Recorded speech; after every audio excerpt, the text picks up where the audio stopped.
try to see. I'm talking about naturally when your mind is free. See, I'm a dying breed, the country fried MC. I used to rhyme for free, but now I rhyme for cheap. See, it was bound to be when there's mouths to feed and there's bills to pay. Something gotta get weight. The way I feel today, I can care less when my mind is made. Yo, my hair's a mess. I don't bother to shave. I walk around bare chest like I can't be phased. Like I'm wearing the vest. I dare you to test. I push 105 reps, showing all my pecs, triceps and biceps. I'm all for the cause, ready to die next. I'm all for the cause, ready to die next. We don't need to talk about it. How you gonna tell me how to live my life? Ain't nobody tell me how to live my life. And if you think you can take it from us, come How you gonna tell me how to live my life? Ain't nobody tell me how to live my life. This life, it's mine, this yours, it's mine, that's right. it's mine, That's yours, this mine, this life, it's mine, this yours, it's mine, that's right. it's mine, That's yours. it's mine. Never, when I was a young man, there was a couple of things Papa put in my head. Never sit down when you need to stand. Never drink down all your dreams and plans. Papa, what's that inside your glass? Don't do as I do, boy, do as I ask. Say, do it right if you gon' do it that fast. And don't do it if you gon' do it half-fast. Well, since then I've been an overachiever, smoking a drinker, unable to open my blinkers. And I'm broke, so I guess I gotta choke on my finger. Cause I need to come up, I'm just a dreamer, a hustle schemer. He cops me corrupt like Brother Arena. Try and bust my wiener with the course subpoenas. Then he misdemeanors. Boy, you ain't worth like student, like teacher. We don't need to talk about it. How you gonna tell me how to live my life? Ain't nobody tell me how to live my life. And if you think you can take it from us, come How you gonna tell me how to live my life? Ain't nobody tell me how to live my life. This life, it's mine, this yours, it's mine, that's right. it's mine, That's yours, this mine, this life, it's mine, this yours, it's mine, that's right. it's mine, That's yours. this mine. Same jeans in the spring that I strut in the fall. No comb, no fade, no nothing at all. I made a finger for the haters, plus one for the law. Sounds fine, never reach a little something for y'all. Get it Dutch, jump the guts, then step it with straw. Get high, then the motherfucker dip in the call. Hit the liquor store, make it low, fit in the paw. Thick good, tryna cook, cause they thinking your ball. Oh, hell no, them balls off the wall. Big pippin' on the budget, tryna make it the mall. Thank the Lord if it just live and make it the mall. Excuse me, anybody got change, a ball? Dime, caught up in it, tryna get to the mall. Wanna buy me some ice, do slip it and fall. Silly me, big nuts in the goal. Didn't see that shit coming like a truck in the fall. Y'all. Talk about it. How you gonna tell me how to live my life? Ain't nobody tell me how to live my life. And if you think you can take it from us, come How you gonna tell me how to live my life? Ain't nobody tell me how to live my life. This life, it's mine, this yours, it's mine, that's right. it's mine, That's yours, it's mine, this life, it's mine, this yours, it's mine, that's right. it's mine, That's yours, it's mine. Every rule shit, you know. You got me, all my egos. It's that life, baby. Gotta make that choice and take it,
Yes, sir. Welcome, everybody. This is Lone Star, 15 to 23. I am that PG representative. Yeah. I'd like to thank everybody for coming out tonight. Much love to everybody out there in the Ville, out there on Clay, DC, PG, all over, baby. About to take this to another level. Yeah. Get ready for some fire. It's been a long time coming, but we still got a long way to go. It's all good. Enjoy.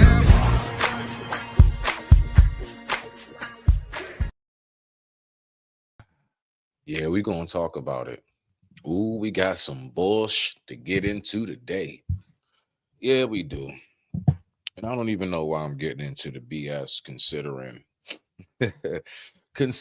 right? My weekend is filled with complete tranquility, but I want to make this disclaimer very, very briefly. Listen, if you can't take this conversation, if this is something you can't handle, then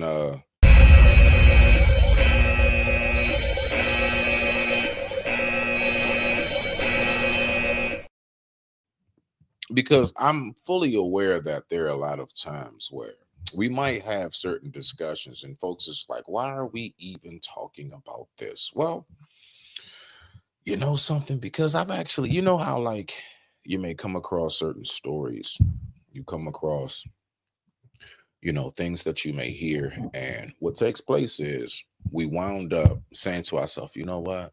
Man, I always thought about that. You know, I was actually talking to somebody about that not too long ago. How many of us have had those moments? Well, what we're going to do this beautiful Sunday afternoon on the East Coast, 5:30 p.m. East Coast Standard Time, we are going to listen to some clips. What do these clips have to do with? Now, these clips are about gatekeeping. Yeah, that's right. Us gatekeeping. All right. So, you know, we have times where we talk about the others coming in, gatekeeping, so on and so forth. But we really going to dive into it. So I'm going to replay my video. What I'm going to do is re-pull these clips back up.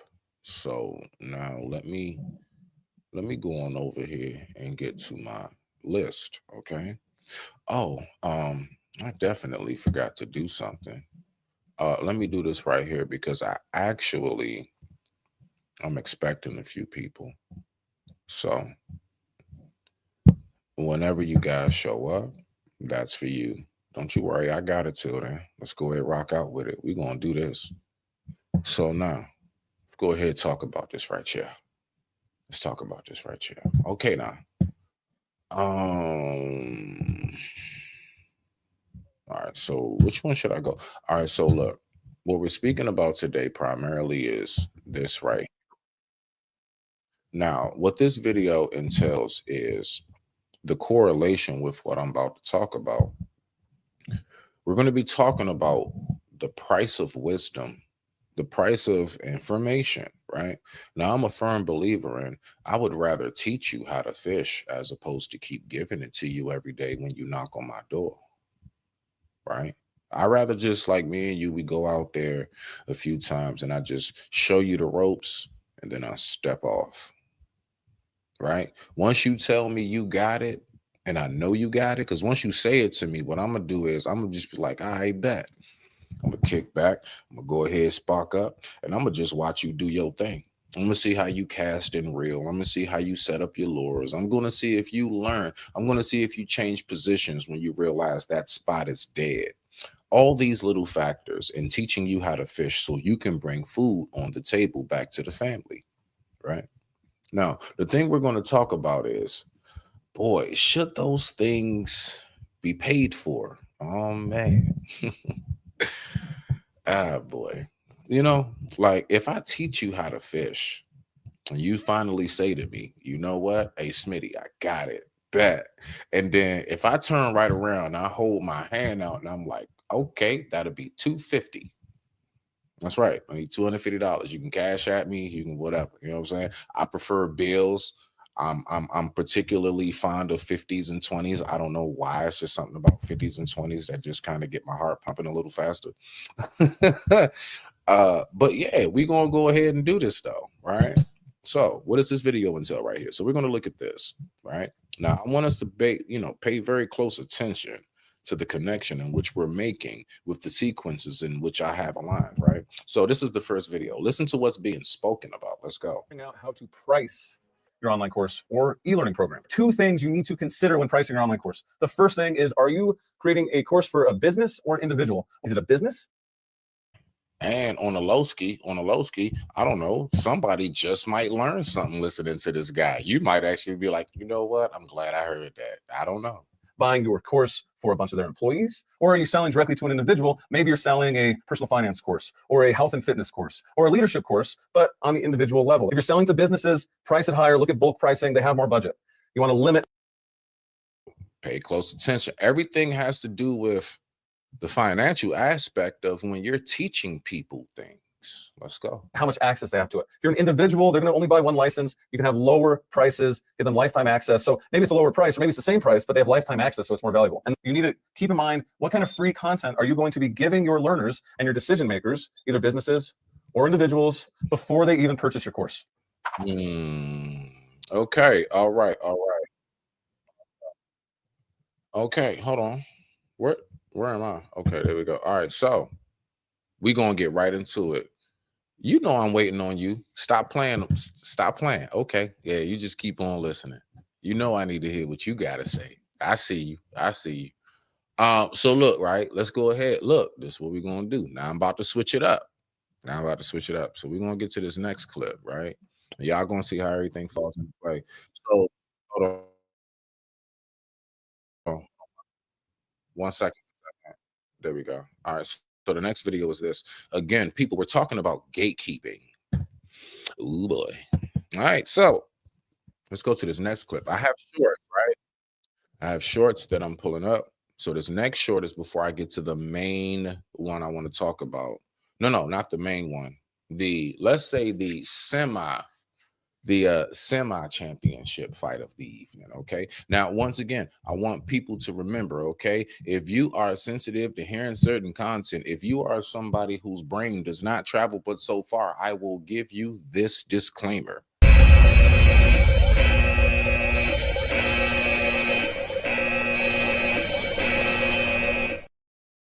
Okay. All right. Now that we got through the formalities, let's go ahead and pull this bad boy right here up.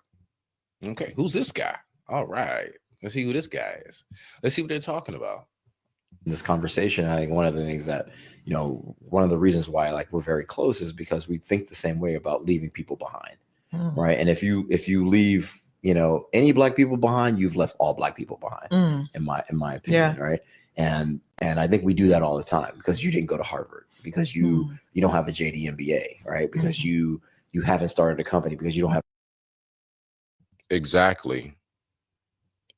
When we go out there and we learn something, right? Now, I hear it from a hood perspective a lot.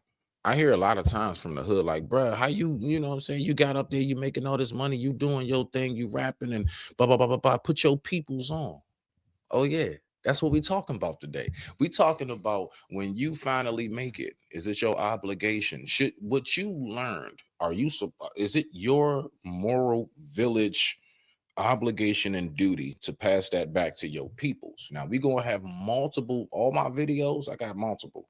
We're going to have multiple perspectives on how this works. And we're going to see how this rocks out. What you say?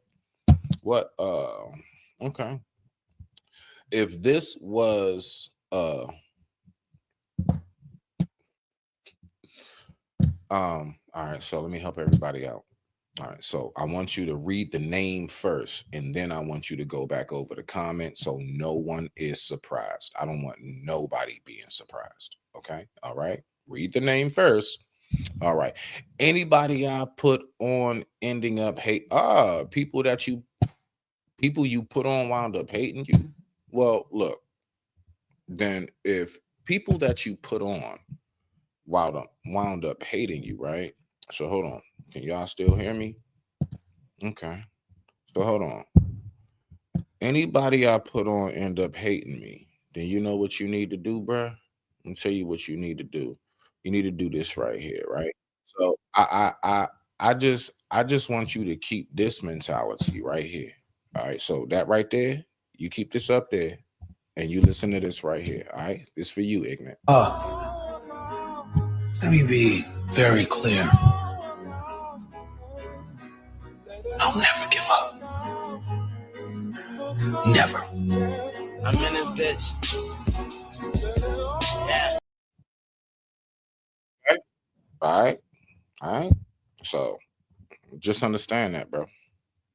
We're gonna stay on topic. I just like to make sure I connect with the people, man. You know, today is a very, very beautiful day. Today is a very, very beautiful beginning to a lot of different things in life. Now, let's go ahead and get back to the video, right? So we're gonna get back to this clip right here. Let's do it, all right? But that was for you, Ignorant. You know what I'm saying? So don't worry about the people that say that. Shh, you smell me now? What? We're gonna talk about it, Ignorant. We're gonna talk about it, bro. Slow down, man. Slow down, slow down, slow down. We're gonna talk about that. Just slow down. I got you, Brody. Let's go. You know, one of the reasons why like we're very close is because we think the same way about leaving people behind, right? And if you leave, you know, any black people behind, you've left all black people behind. In my opinion, right? And I think we do that all the time because you didn't go to Harvard, because you don't have a JD. Didn't the public school system start something called No Child Left Behind? Was that for white kids? Hold up now. Hold up now. That third eye. Y'all can't see me, but my two fingers on the forehead. No child left behind. Now I want you to remember that statement I just said. No child left behind. Let's go. The MBA, right? Because you haven't started a company, because you don't have money. You don't live at the Four Seasons, right? Whatever the thing is that, you know, we separate ourselves on, we do that consistently, and it hurts us more than it helps us, right? Oh snap. Okay. So, okay. Hold on. So it hurts us more than it helps us. We're about to get deeper into this, people. All right. So this right here is going to be the next clip I play before my last two. The last two is what I'm really going to dive deep and dig into. I'm getting us prepped and warmed up. I want us to get a full-fledged view of what we're really about to hear. And I keep saying that because I know people continuously come in, just in case you didn't hear me say it before. All right. So let's listen. Again, we're talking about gatekeeping. All right. We're talking about how we operate. Let's listen again. Now let's listen to some more information. But hold on. I got to go back. I got to make sure I give my disclaimer to any and all, just in case you just want messy only and you don't know how to sit back and take time on a beautiful Sunday and just get yourself stimulated. This is for you.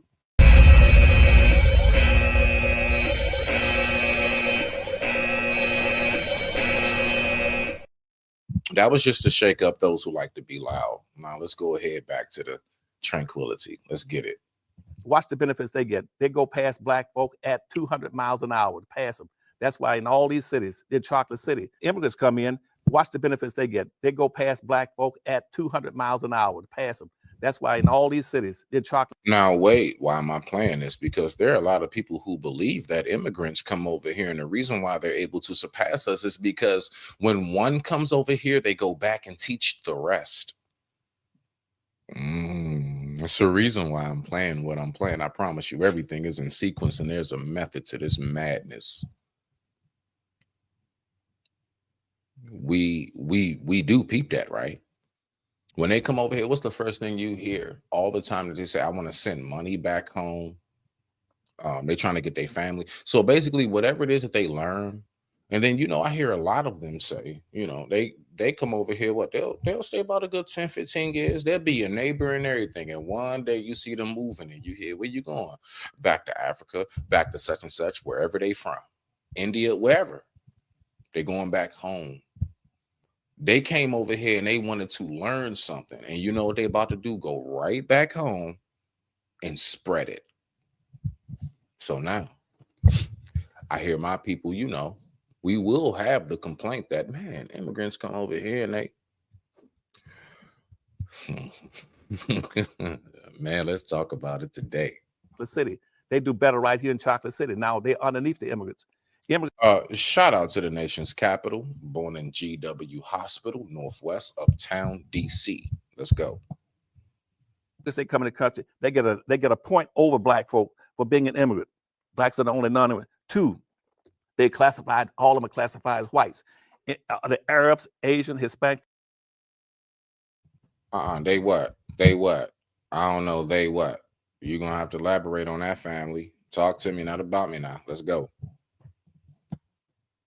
They all been reclassified as whites. Even American Indians back in the 1890s became classified as whites. They get a point. That's the second point. They get over black folk. So you know what I'm hearing from this? Now, a lot of people will say, well, look, Smitty, they was using the system to their advantage. All right, cool beans. Well, why haven't we done that? Let me give you a nice example.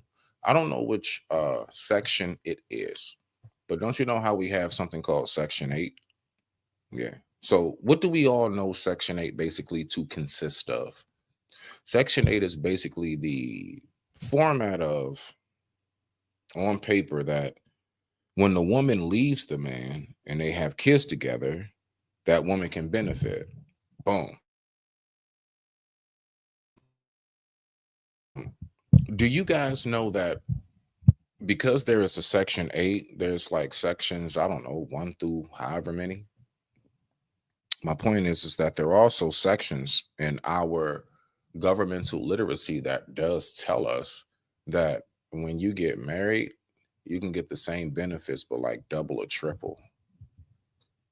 I just want to ask you a question. Why do you think it is that all of us only hear about Section 8? Now, if I'm not mistaken, I believe it might be Section 3 or 4. I'm not quite sure. Don't quote me. But look up the sections, the governmental sections of supplement. Just look it up for yourself. It's not just a 8. What you think they just made up Section 8, and it's not a 1, 2, 3, 4, 5, 6, 7, 8, 9, 10, 11, 12, so on and so forth. It's a reason why we only know about number 8. Let's keep going. And getting access to resources and benefits. The third thing they get the benefits for being put into a minority category. They're classified as minorities over black folk. Thirdly, Okay. they come in with a culture that they can establish. Okay, well, that part I'm not really going with, Pops, because okay, you said they come in with the culture. Well, the fact is that most of them come in with the culture, and over back home, most of our is copied.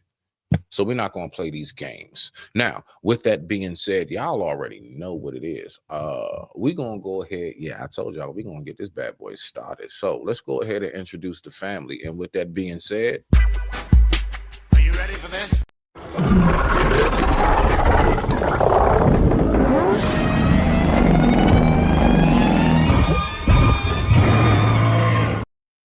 let's go.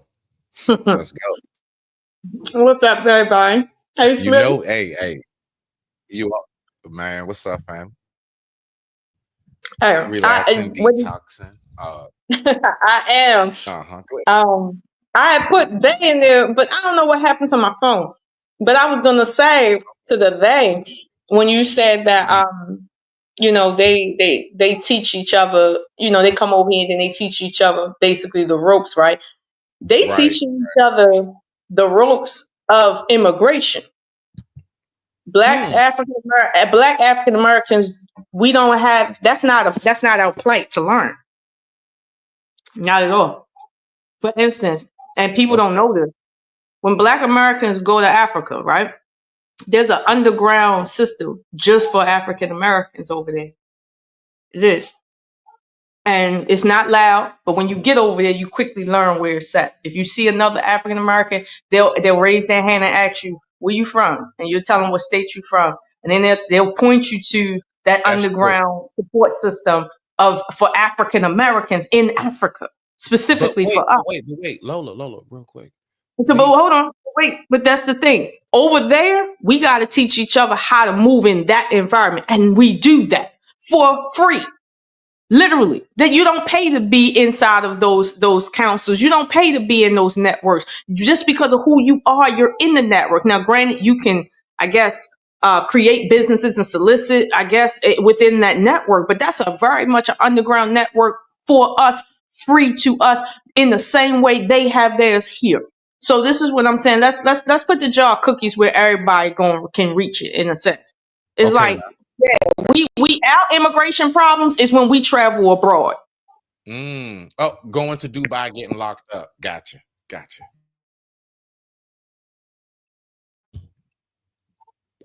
No, I'm with you on that. Okay.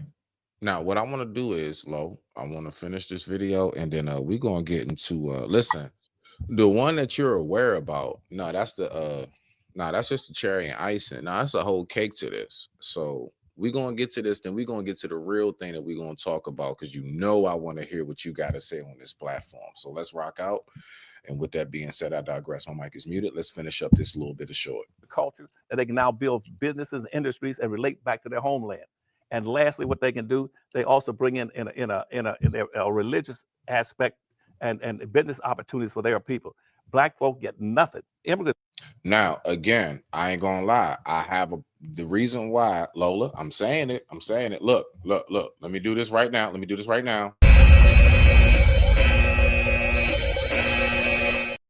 Lola, I'm just saying it. It's true.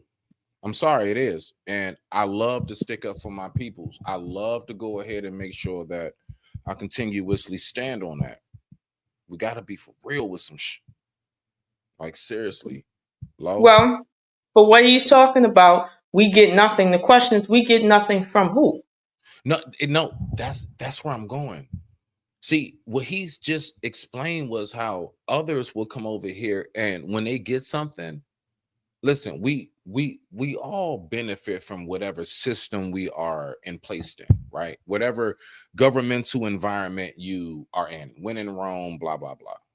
My point is, I want us to really pay attention to that, because that did not go over my head at all. The others come over here, and you know what? They learn things. And then what they do is they go ahead and they actually take that information back, and then we wonder why. How is there so many Africans in this field? How is there so many Arabs in this field? Hold on. Let me stop you there. They don't teach each other shit. That's not what's happening. When these Indians come here, they come here on student visas. We don't come anywhere on those student visas. So that's not even something we can participate in to say what we get or don't get. You understand? No, Lola. That's what makes it even worse, fam. No, that's not what I'm about to tell you. What makes it worse? What makes it worse is they come over here and get 4-year degrees just like we get 4-year degrees at the same rate. However, their people will lie for them on government applications and say they've had 10 years of experience in engineering, STEM, and all that other shit, and they'll come straight out of college making 6 figures as a base salary when they don't know shit. Okay, that's how they do that. However, with black people, we on some straight and narrow shit. If we say we got 10 years of engineering experience, that's what the fuck it really is, and everybody knows it. So this is why I'm so perplexed when it comes to this DEI shit, because the people who actually qualify for jobs ain't it, like, you see what I'm saying? This is the weirdness of this whole situation we in. If they really were serious about DEI, you wouldn't see a bunch of Indians just coming over here, self-claiming that they got 10 years of experience, but we can't find it in America. Get the fuck out of here. That's that shit right there that really affects us when it comes to what they teach each other. They teach each other, hey, I say you did some shit. That ain't teaching each other. That's just being on some slick shit, and everybody know how to do that. Like everybody know. You're going out. Say it again. Whatever you said. Everybody know when you get into the drug game, somebody gonna show you the ropes at some point. Everybody know that. So showing people the ropes is not something we don't do in our own everyday smuggling. That's not what that is. But so wait, and they get social services, and them Asians be up in social services like a motherfucker. Okay, and they fresh off the boat or the plane, and the first thing they doing is getting TCA. You think we don't know how to get TCA? Like they ain't doing nothing new. They ain't teaching nobody nothing new. The thing is, them being non-black means that their credit moves a little fast. Them men being non-black means that their house gets appraised at a better rate. That has nothing to do with what they teach each other. That is a system of white supremacy that's been in existence before they decided that they wanted to come here in mass. Oh man, okay. So you know what? I'm gonna go ahead and I'm gonna play this, Lola, because you already know what video we about to get into, fam. All right, so okay, cool beans. You know what? She came. Hey, look, I just gotta everybody, in case y'all don't know about her,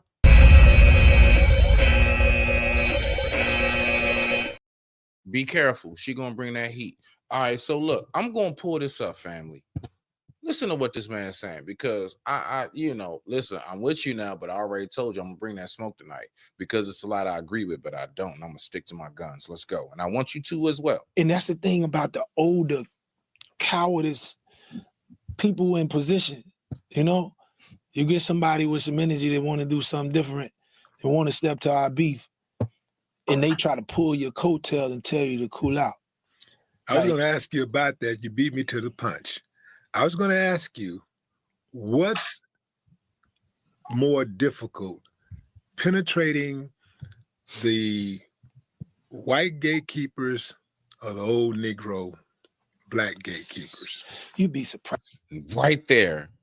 That's right. Lola, in your personal opinion, which would you say holds us up more? The white gatekeepers as far as redlining everything we know, right? Or them niggas who say shit stuff like this, real quick. Prize, man. How many amazing white people want to help our situation, and how many black people want you to be quiet talking about your anguish and your pain. Are they saying that? Now, go ahead. Okay, so I'm not too sure on how to answer. Basically, when it comes to listen, I mean, just real quick, just to, because I know that might have been a little, my bad. We have an issue where a lot of us talk about, like, we need to start, like, perfect example in these spaces. Let's take it to the panels, Lola. We be talking so much about how we are being held back from progress because we keep allowing others to come into our conversations. Like dads and daughters and all kinds of weird stuff, right? And we'll let the others come in and say any and everything. Is that holding us back more, us allowing people to infiltrate? Or is the inside infectious disease of us wanting to crab in a barrel our own more of the problem? No, two things can be true at the same time. Okay. But I don't want to get too deep in the weeds with the crab in the barrel mentality, because I'm be honest with you, I've never experienced that from black people. Right. I love it. I've experienced black businesses kind of being lackadaisical, sure. Okay. But I've never experienced a black person or a black entity, for whatever that means, stopping any of my progress. Like, I think people might need to kind of take a step back and ask, how has your life been impacted by crab in the barrel mentality from one of your own specifically? Most people can say they had a friend that snitched on them. You see what I'm saying? That friend might be white, might be something else. That's not a black on black issue, because that happens in the white community just as much, if not more. So that crab in the barrel thing is like, nah. But I do think that the two things can be true at the same time. We have internal problems and we have external problems. A lot of our internal problems has to do with what we've been through as a people that came from the outside. Now it's inside. You see what I'm saying? And we have the tentacles of that right now. You see? So, are we dealing with the tentacles of that right now? So both are true. I think when you ask, well, which one is more damaging, it's not, you can't say which one is more damaging, because if you didn't have, let's say, the outside influence, right? Infiltration, and you just had the internal infiltration, all that's going to turn into is a different type of supremacy that's going to look real different in maybe 50 years. That's all that's going to do. It's not less. It's not more. It's just as dangerous. Same thing from the outside. So, I hold both in the same contempt in terms of which one is more damaging. I feel like black men need leadership let's say in a more vast type of way, right? Because there's leadership by far, but we need leadership, more leadership, not so much like dads and stuff like that, but we need more leadership. And we don't need more leadership from people who are allied with the white infrastructure. That's another key issue. We don't just need more black faces. We had a black president that ain't did shit but nothing black. So we understand now, don't vote for black. Vote for black that's showing you that they about that black business. That's why Trump got so much of the black vote at this point in time, even though he didn't get all the vote. He got more vote from the black community than he should have gotten, simply because he show you, if I tell you I'm gonna do something, that's exactly what I'm gonna do. No matter who like it. You can bet your bottom dollar I'm gonna do that. And that's what people trust about him. That's what we need in a more let's say congregated way, in terms of leadership in politics, leadership in education, leadership in health, the whole lot of things. So I'm not saying we don't have that, but we need more of it, simply because of the changing dynamics that's happening within the country. Yeah, we just need more of it. And I don't want to say we, you know what I mean, like we don't have it. We do, but we're competing at the same time, and we have to keep that in mind. We are competing whether we know it or not. We're competing for resources. We're competing for influence. We're competing for a lot. Right now, there's this big conversation with about reparations. Right now, while most people think reparations is about slavery, it has nothing to do with slavery. See what I'm saying? People don't know that. But the reason why we can't really get but so much traction on that, let's say at the White House and here in DC, is because the leadership got their hands in the back pocket of people who are outside of that. You feel me? The people who's supposed to be leading the way in that isn't doing it from a perspective of making sure that we get what's owed to us, period. Like, they're not doing that. They're leaving it for people like Tariq Nasheed to sit and get the word out, but they're not saying, okay, we're in a position of power.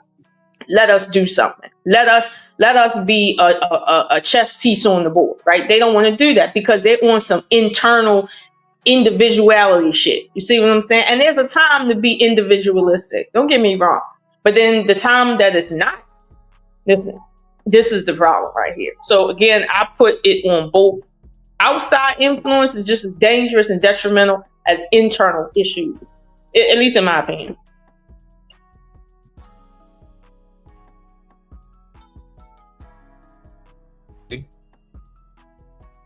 So we're going to get into this video, Lola. So we're going to listen to this right here. Now, I wanted to make sure that we were able to lead up. I wanted to make sure that we were able to get a good feel of what we're really going to be talking about. Now we're talking about the price of wisdom. That's it. Just like what you learn, should it be paid for when you want to give it to somebody else? And with that being said, I digress. My mic is muted. You already know you got first dibs on this, as ladies first, fam. Let's get it. We're going to have to address black people getting ahead and then charging other niggas to get ahead. It's not community. Like, for example, you saying, oh, your house should be in a trust. Why do you got to charge me to show me how to make a trust? Why not just teach me how to make a trust? The goal is that we make it easier for the generations that come behind us. Just give the knowledge. Why do you got to charge me for the knowledge? Invest in the stock market, but I'm going to charge you to learn how to do the stock market. Why? Why not just learn so you can teach? That's community. Learning so you can teach. Bartering. Okay, them niggas got eggs, them niggas got a farm. I'm throwing down $30 here, $30 there at the grocery store. Fuck the fee. Give me some eggs. I'm gonna teach you how to put this whole farm in a trust. Y'all don't barter. Y'all greedy. Why is hair $500? Y'all greedy. All right, so you already know me. Real quick, I gotta make sure that I give my pay homage and give credit due. Everybody, make sure you go over there and subscribe to check out Lovely Tennessee 23. Check out Lovely Tennessee 23. She has awesome little shorts, content. Sis is on point, and I definitely rock with the content. Now that we got those cleared up, Lola, when it comes to what you learn, if I teach you how to fish, should I then stick my hand out and be like, that'll be $250, you can cash at me or give me bills? Rock out. I think I disagree with the premise here that we're not teaching each other skills. First of all, everything that she named is something that's being taught in somebody's high school for free. Every single thing she said. everything. So the question isn't, well, why we don't a community? We have a community that teaches those things. But it's up to you as a person in your community to ensure that your elementary schools and your high schools are teaching subject matters that are relevant to today. Right now, my son is in a home ec class. Did y'all know home ec is still a thing? Yo, Yeah, it's still a thing. But guess what? I would never forget when I made the first pot of pasta. Oh my God. It was the greatest thing. You know it.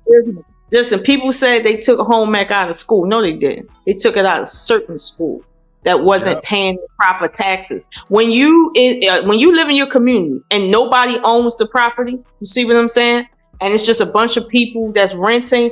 Understand your schools is going to suffer because of property tax that pays into the clerk's office, that pays to the municipal office, that pays out to their resource and services within the city. That's how this goes. So don't sit and say, well, why is it that you just won't teach me what I need to know? On top of that, I can teach you how to how to farm, right? You can go to any farm and ask them, how do you plant corn? When do you plant corn? Hell, you can Google it now. Nobody's going to sit and tell you cash at me. That's not realistic. I don't know what she's talking about like that. However, I can tell you how to plant corn, tell you where to buy the corn seeds and when to plant. But you need how many acres of land for that? Where are you getting the money for that? I got to give you that too for free? No. This is the problem. Not only that, people don't realize, listen, the upkeep, how much it's going to cost you for those bags of fertilizer, everything you're going to need, like the whatever to... But no, it's not so much. I'm not even trying to get in. I'm not trying to get into that. If you want to know what it costs to be a farmer, what it's like to be a farmer, all you got to do is call a farmer and say, hey, I'm interested in farming. Can I get a tour? Most farmers are not in the business of charging people to just come and see what they do. That's not what it is. So Shorty right here is she's repeating talking points. She's not speaking from someone who actually knows industry. She's just saying, well, if I ask you for something, why you just can't give it to me for free? Shorty, like, get your talking points in order one by one. Now let me address something else that people think should be free. People think that you're supposed to get spiritual teaching, right? For free. Now there's a double-edged sword with that. The problem is, right? Oh man. Spiritual teaching comes over years. It's not no one thing you say to somebody. You see, because you learn spirituality in passing. I've learned spirituality from my children existing. I've learned spirituality from watching plants grow. I've learned spirituality from my dreams. So let's be clear about that, right? And nobody's charging me for that. But when it comes to me going to somebody every day at Tuesday at 5 o'clock from 5 to 9, that's time that they could be with their family. So that's time they could be working a second job to help pay them bills. So if I need them every day or at the same time, all the time to come and help me for an extended amount of time, because I'm part of my community, they shouldn't have to ask me for no money. I should be able to have it right there on the table, regardless of what they want. This is what I'm giving them. That's what that should be. Oh my God. However, on the flip side of that, right? Having to pay to get the highest learning of like, for instance, knowledge of certain books that you only gonna see when the Vatican release it, shit like that.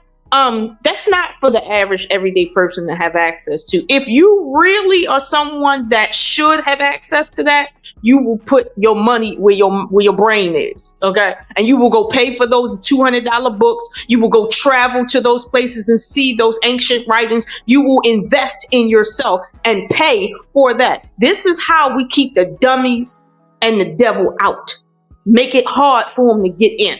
This is why certain low-level people stay low-level and they don't infiltrate other levels of the community, because for them to do so, they got to pay for it. And most people don't want to pay for stuff like that. So this is a buffer to keep those out that don't need to be in out. That's what that is. Like, this is why I live where I live at, because it's high enough that certain people you ain't going to see around here. But it's low enough that you're going to see me around here. So this is why you have to pay, even when it comes to spirituality. I remember when I first heard Raul Nefer speak, I heard him speak on YouTube, and I listened to him on his free podcast for a whole 365 days straight.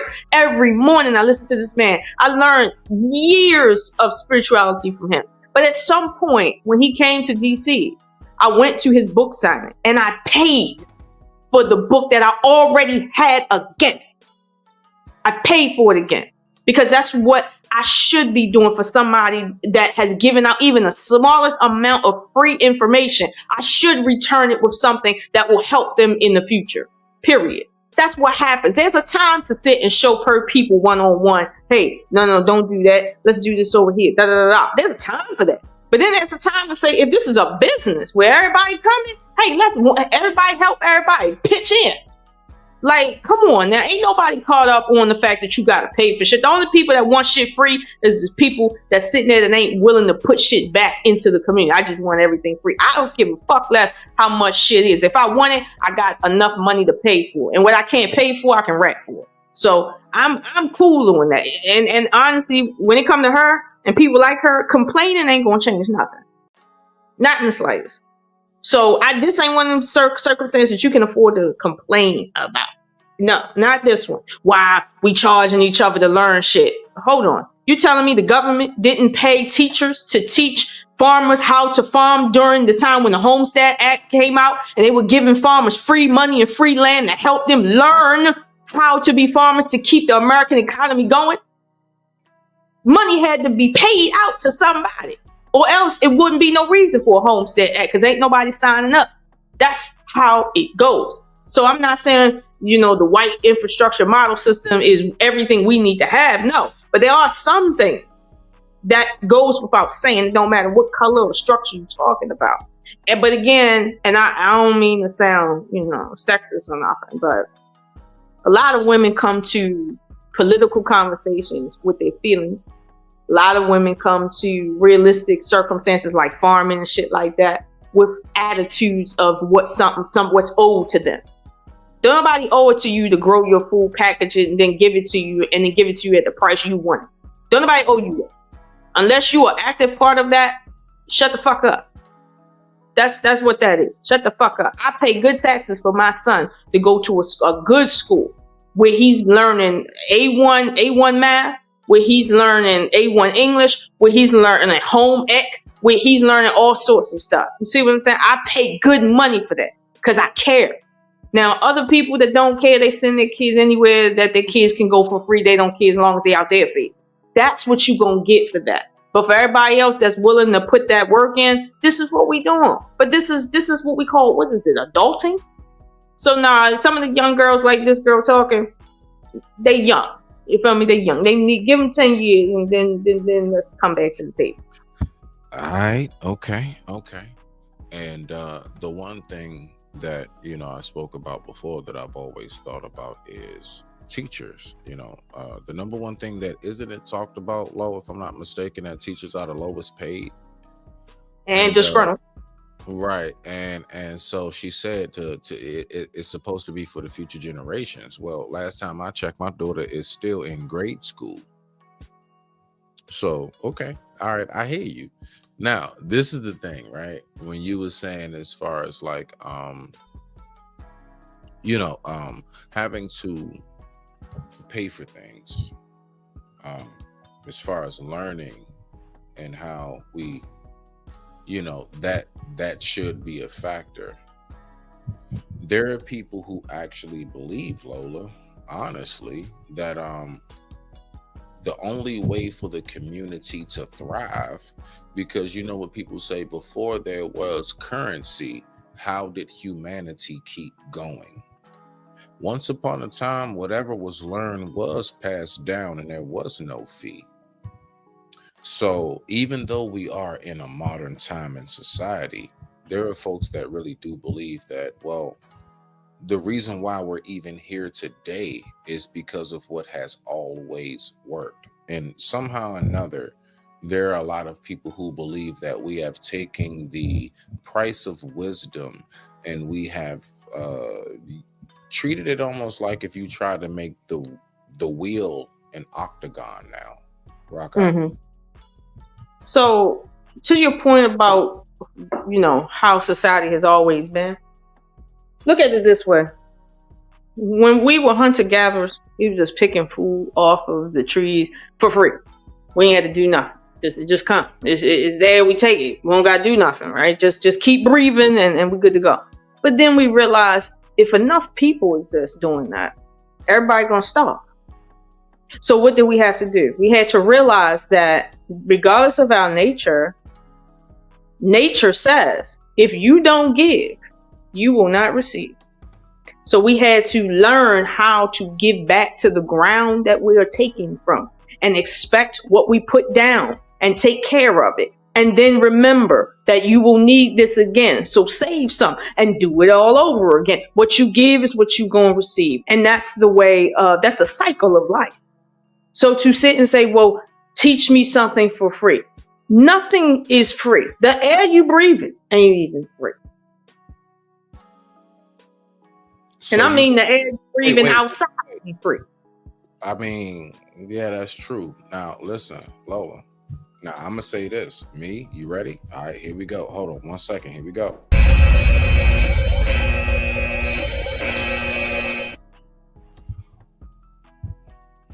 The world is endless in natural resources and the replenishment of it. I honestly believe personally, nobody should have to actually pay for at least the primary basics of natural water, vegetation.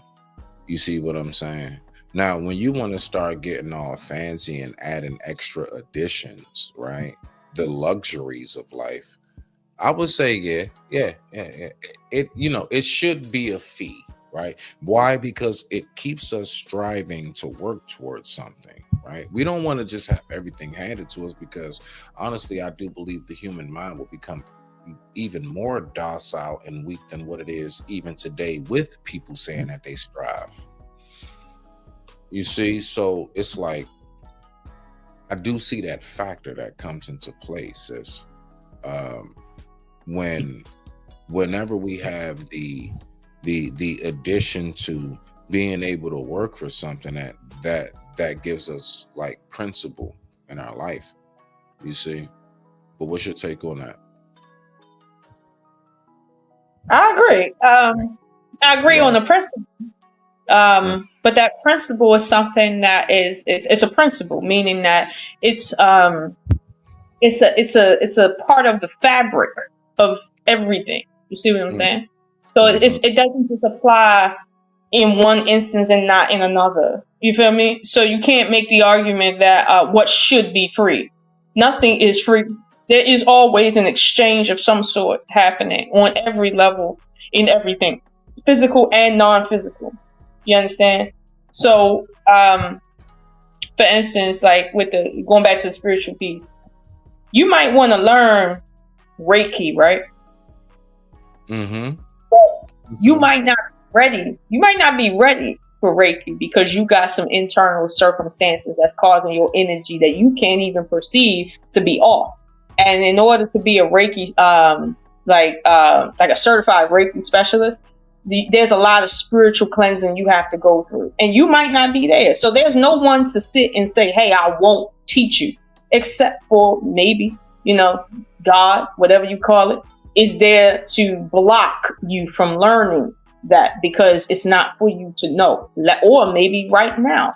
So I think the conversation in principle has to kind of like flow. Like she's talking about, if I need to learn, Bitcoin, if I need to learn this, why can't you just tell me for free? Principle, ma'am, principle. What are you bringing to that person that they should give it to you for free? Because it's about the next generation. Let me tell you something. The next generation is not promised. Nobody owes it to the next generation to do anything. We do this because it's in our heart space to do this, not because we owe it. Our ancestors didn't owe us to fight. That's what they wanted for themselves. First and foremost, they had to make that choice for themselves.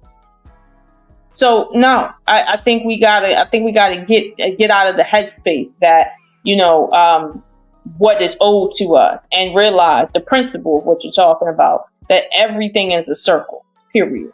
And what you ain't paying for with currency, you paying for in another way.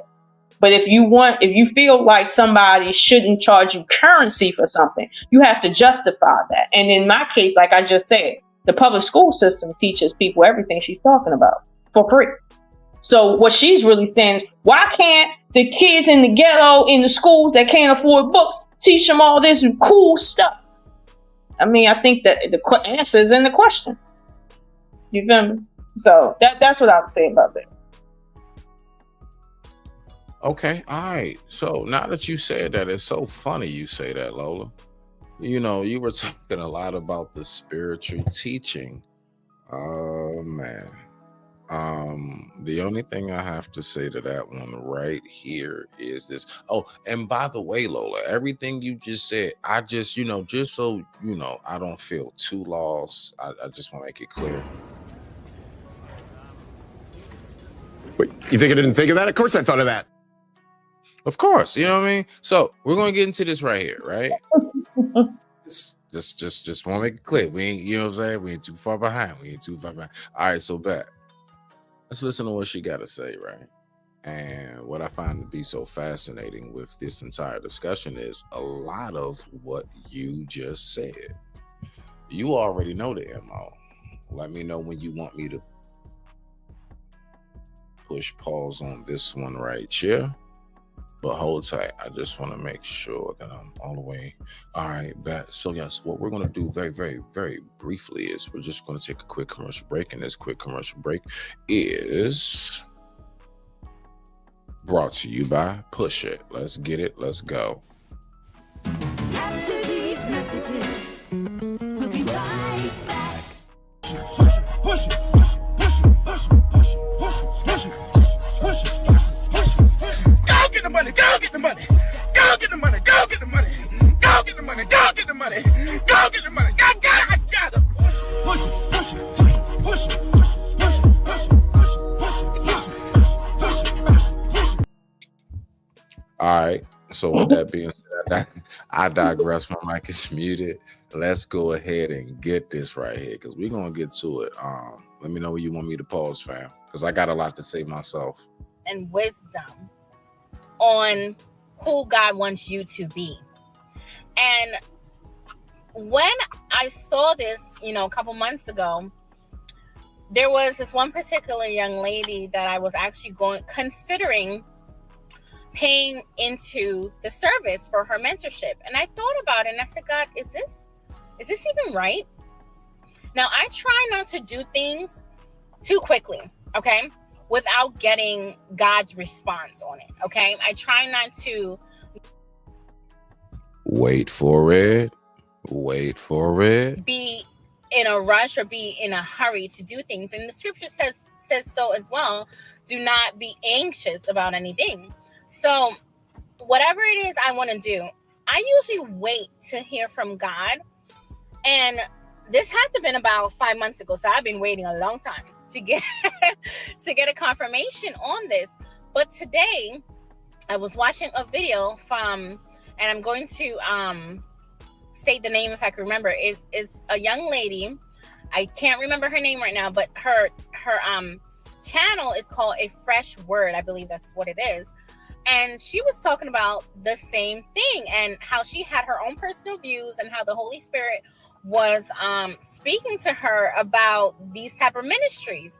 And not to say that the people who has these platforms, not to say that they are not legitimate, but there is certain moral standards and certain things that God considers immoral. It might not be a sin per se, but God considers it immoral that you, of a person of good standards, should stay away from, okay? So all these services, platforms that are saying, hey, pay for this, pay for that, pay into this, pay into that, and they use kind of like, excuse me, my hair is looking crazy. They use the word of God to be able to make a profit. It's kind of funny. And the Holy Spirit just spoke to me just now and said, did Jesus ever pay for his services? Lola. Okay. Hold on. Okay. Did Jesus ever went around saying, "There's a pot, pay into it," or "Here's my cash app, send me money," or "If you want direction and instructions from me, join my mentorship, join my coaching"? No. The truth is, Jesus never did that. He did it all for free. Let's go, Lola. Jesus did it all for free. That's interesting. Because I heard through a bird that Jesus had an occupation. I heard that he had an Did it have something to do with like hammer and nails? I don't know. I'm sorry. Let me shut up. Yeah, that's all. Yeah, I heard that Am I saying something off right here? I could have sworn they said he was a carpenter. No, sir. I heard through the great In his carpentry, not one of the highest paid like college careers you can think of today. I think they call it masonry at this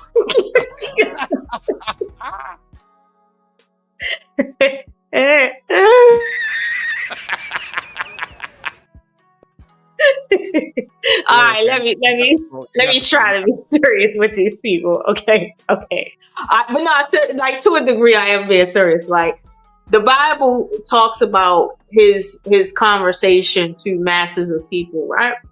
That's what they talk about.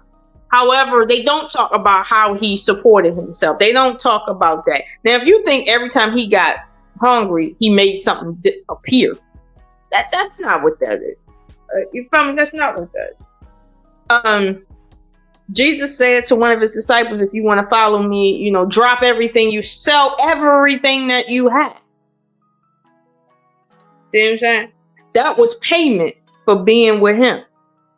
Like just being on his team. Now, Jesus obviously didn't tell him that and wasn't aware that he still needed substance. It was also said that man walked away and wept because he was like, right. We hit. I get you. I get that part. But the point is, Jesus didn't say that not knowing that it costs money to take care of people. You see what I'm saying? But the problem is the Bible does not articulate every aspect of his life. That's not what the Bible is doing. For instance, the Bible doesn't tell you all the sideline conversations that happened between Mary and Joseph when he had to deal with her being pregnant and his friends looking at him sideways and they not married. That conversation ain't about to meet you. The conversation that they had, for instance, in the Bible, it says when he was 12 or something years old, he got lost and his parents couldn't find him for some time and shit like that. They didn't tell you the ass whooping he got from his parents for getting lost like that. And causing them to feel like he died or something. Like they ain't giving you that conversation. The Bible is not that book for you to be sitting here taking it, but so literally. So to sit here and say, well, Jesus didn't charge people to talk. No, he didn't. But best believe he had his bases covered. Now, unlike Jesus, you can't make bread appear from nowhere. Unlike Jesus. So if you want to model yourself after Jesus, you go right on ahead. But when it comes time to get some food in your mouth, I highly doubt that you understand spirituality to a point where you can do everything Jesus did and more. So he said, I'm sure you can't do that. Jesus didn't charge that little girl for bringing her back from the dead, but he definitely made sure that it happened. You feel me? Now, how you fitting to do that? You feel me? Like don't charge nobody for bringing a kid back, because Jesus said you can do that and more. Are you about to do that? And if you are doing that, do you think you deserve to be for instance, if I could bring people back from the dead, I couldn't have no 9 to 5. Right. You think I don't need money? You think my kids don't need food? I can't steal food. Somebody either got to give me food or I got to go pay for it, whichever one. Now, are you willing to give me when you come to me because you know I'm doing this for free? No, you just got your hand out. Like, you feel me? Like, ain't there a line in Nas's I forgot the album where he was like, if you got your hand out. You know what I'm talking about. Like what he deserved if you got your hand out. That part. Okay. So no, this whole Jesus thing, he didn't charge. Jesus didn't charge people to talk to him because he could do miracles, and he already had his bases covered. That is not to sit and say, well, nobody should charge anybody anything, therefore nobody needs to work, therefore nobody really should be eating, therefore, like, that silly ass shit. Like, I hate when people want to bring Jesus in the shit. And by the way, okay, being a carpenter in that day didn't mean having a 9 to 5. It just meant having your own business where you do carpentry work. That's all it meant. That's all it meant. And keep in mind, he was taking care of his mother. People forget that.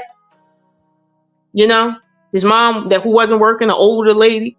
Like, you know what I mean? No, she wasn't that much older because she was like 13 years older than him and 33, 40. Well, technically, yeah, if they only lived to be 50. Yeah, she an old woman. Like, come on now. Like, don't do the Jesus thing with me. Because, see, you don't want me talking about Jesus for so much. Because, see, I'm going to humanize him for you. See, that's the thing. We're not going to do that today, Lola.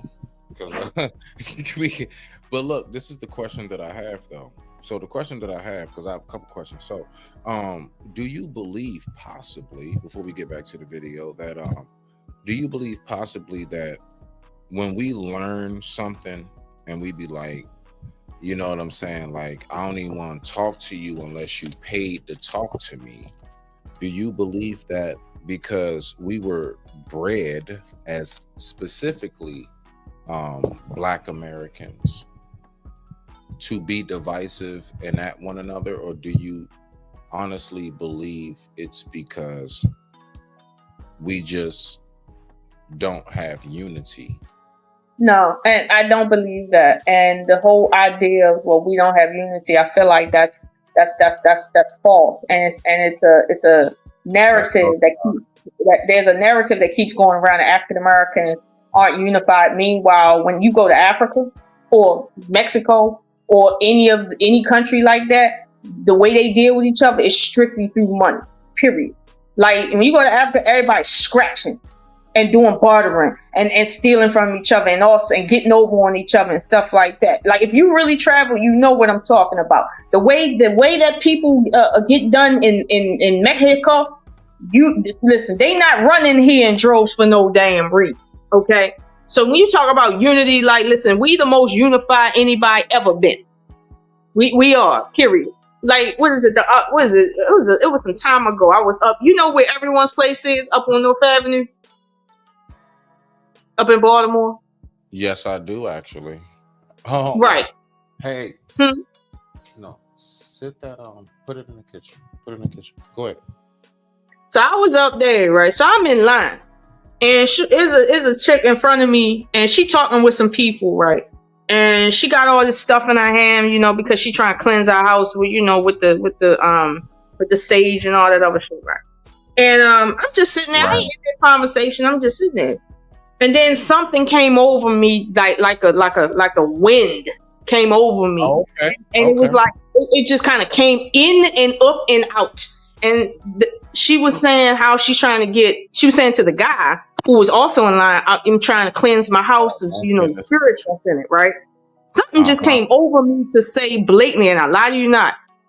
I literally just said out of nowhere, there's no spirit in your house. It's in you. Like, I don't know what the fuck is in our house at all. That just kind of just blurted out. And, like, she turned around and she's like, excuse me? And I said, I repeated myself because I won't scared.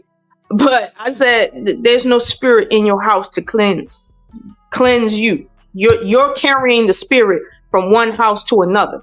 And every house you go in, you need sage. It's not the house. It's you. That was me giving her free game, not because I said, oh, well, let me do this. That was God right there letting her know, like, this is what I need you to know right here, right now. And you don't have, and you don't got to pay for it. But there's some stuff, right, that you do have to pay for. Some stuff, especially when someone has made a business out of it. Like, it's too much information that I have learned from Black people all over this world that didn't charge me a penny. And therefore, when I give information, like right now, I don't charge people nothing because it's going into the bank, my spiritual bank. But there's certain aspects of me where it is business. I do need payment for what I'm doing. You see what I'm saying? I don't go to work and help homeless people in the district because, you know what I mean, I just really like helping homeless people in the district. My kids need to eat. My son got to go to college soon. You see what I'm saying? That's what that's about. I'm part of the community too. Why won't I do it for free? Because that's not the reality. Now, if I'm out on the street and somebody need a bottle of water and I got two, hey, take one. But don't get it twisted. Everything ain't about to be done for free. And if you sit and complain about that shit and want to bring Jesus into this shit, trust me, you're going to need Jesus at some point. And I don't know if he's going to come and do a miracle again, but you're going to need him. Okay. All right. So we gonna finish, talking about this right here. So again, the whole gatekeeping aspect and us looking at things is free. Let's go. He did it of the goodness of his heart and with the instructions of the Holy Spirit, and because the Lord instructed him to do so. Now, there was people and women who has paid into his ministry, but they paid into it because they were prompted by the Holy Spirit and not because they were prompted by the preacher. Not because they were prompted by the instructor, not because they were prompted by someone on a platform. So I would encourage you to be mindful about what you are paying into, because sometimes these services might come with the intention of doing good, but when it's a continuous flow of cash flow, it makes you start wondering what is going on with the character of these people. Is it possibly that maybe they really are doing the daggone thing? And possibly, if you truly do believe, there are times in life where a person is like abundantly showered from the heavens. Lola, what's your take on that?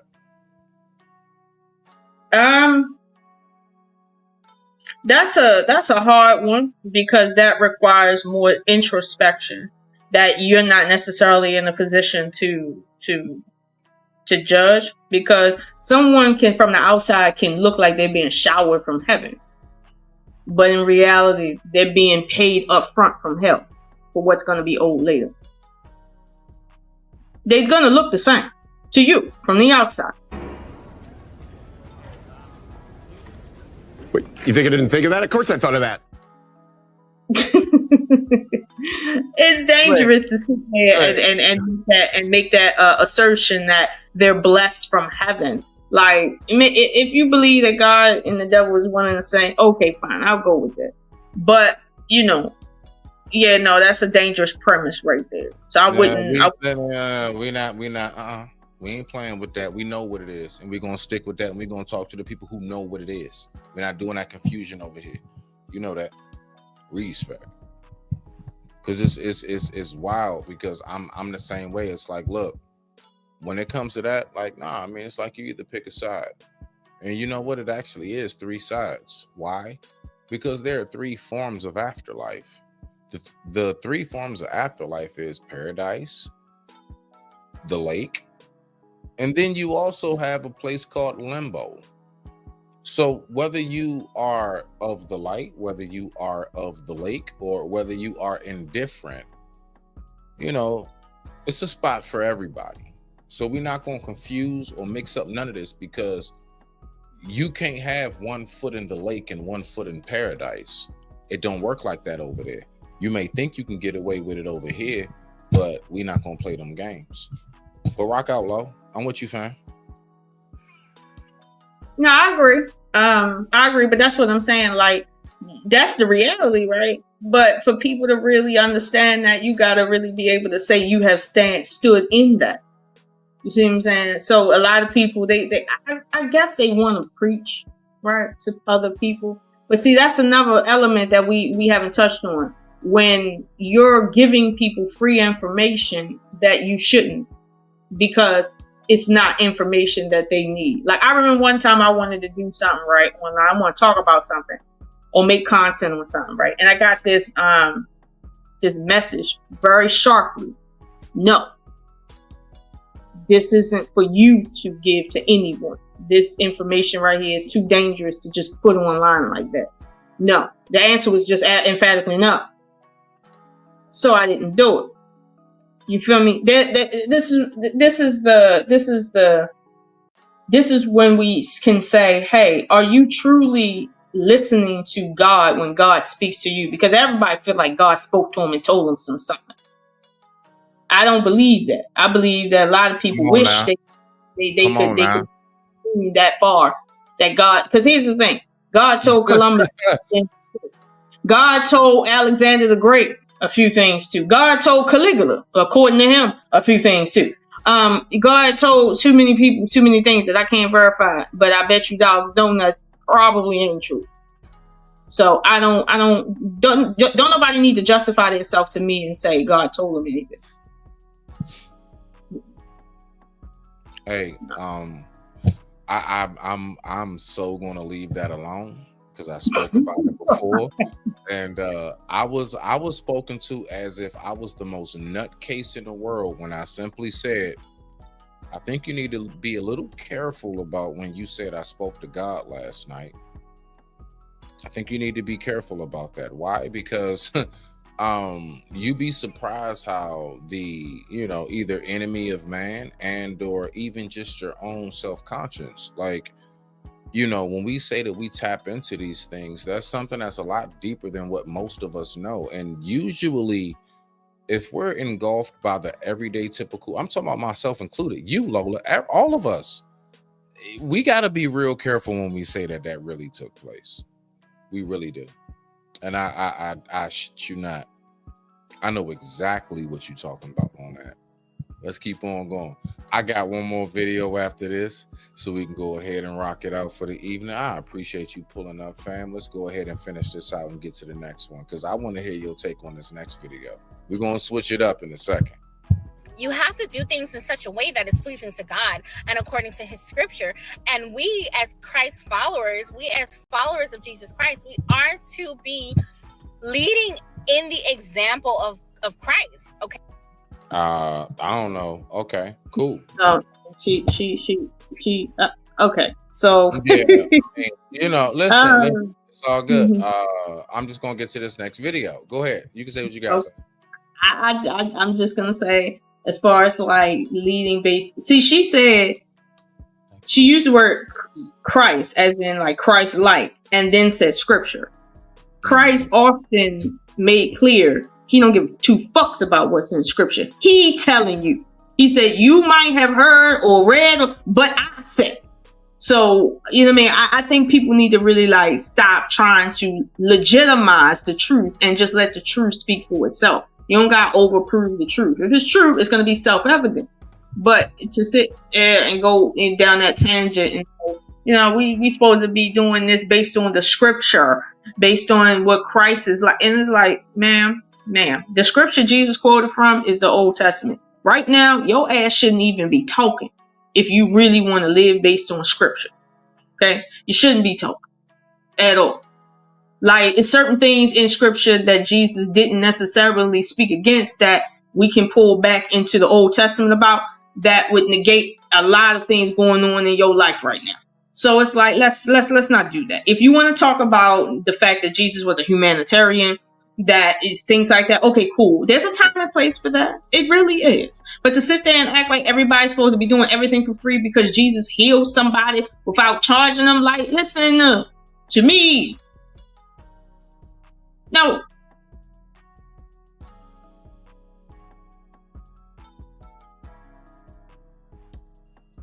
Okay. All right. No, I just want to make sure, Lola, if it's okay, listen, I have like an actual like real good video, a good panel I'm about to pull up, and I actually want to hear your take on this. Can I use the restroom just for 15 seconds, please? Can I have 15 seconds? All right, bet. So we are going to go ahead. I'm going to take a quick restroom break. Go ahead, do what you got to do. I'm not going to leave y'all without nothing. And with that being said, give me one moment.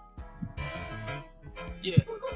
You see, some men see things the way they are and say, why?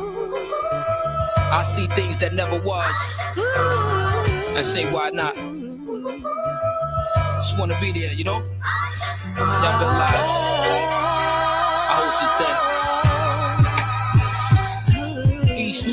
82. First Pumas, navy blue. First wife, Keisha Wilson with love. She was my baby boo. Crazy crew, paying dues. Few of us made it through. Front window, Miss Gladys. That was my favorite view. Hated school, never went. Hooky was better spent. Right around the time to go by. Spoke of their presidents, devilish ever since. Seeking for hope, needing some form of nourishment. It's 88, skin starting to radiate. Hit on my baby face, mama big to see that I'm near. She finally gave me space, change the pace, moving quicker. Consuming liquor, humping up on some chick's pussy. Trying to undo a zipper, Gucci slippers, who can diss us? 40 deuce movie pictures, what other way but poetically can I prove these scriptures? Drugs sold them, cars rode them, guns near my scrotum. Got locked, got bite out, gave what I owed them. Cry when they very will, kill Paul, kill Phil. Murder Donald Jones, shot Clip, hit Bill. Prince in prison, damn. Yeah, I'm still living. I can see him up in heaven, my nigga. Dance to the rhythm, God. Show me another way. Give me another day. Open the lane up so I can make these fuckers pay. All right, you there? I'm here. All right. Okay. Thank you. I appreciate you. Nah, I just, you know what I'm saying? I ain't just want to be all silent and stuff. Hey, you ever had like a nice ride and like a song just sit and it just, Yeah. you ever had, you know what I'm saying? Like it was something about that ride and who you was riding with, and it just, I don't know, it was just like a song that just was like, yeah, I'm not gonna forget this moment. I'm not gonna forget that. We're gonna get to this video right here. I want to know what you gotta say about this, because you know something, I've had my take on this. Now, Lola. Now, hold on, wait. I gotta backtrack now. I'm sorry, I don't quite remember all the way. You have been married or not?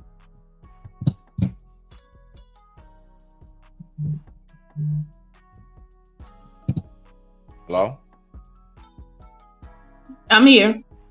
Yeah, I'm saying, because now the reason why I'm asking is as far as sex before marriage. What's your take on that? So All right. we're gonna listen. Yeah, exactly. All right, So let me be careful how I answer this. So from let's say from an anthropological standpoint, right? Okay. And I'm gonna go through a few. From an anthropological standpoint, when a woman offers sex before she has secured that relationship, this is what equals risk, and this is generally how you will end up by yourself and eaten by an animal. Okay, that right there.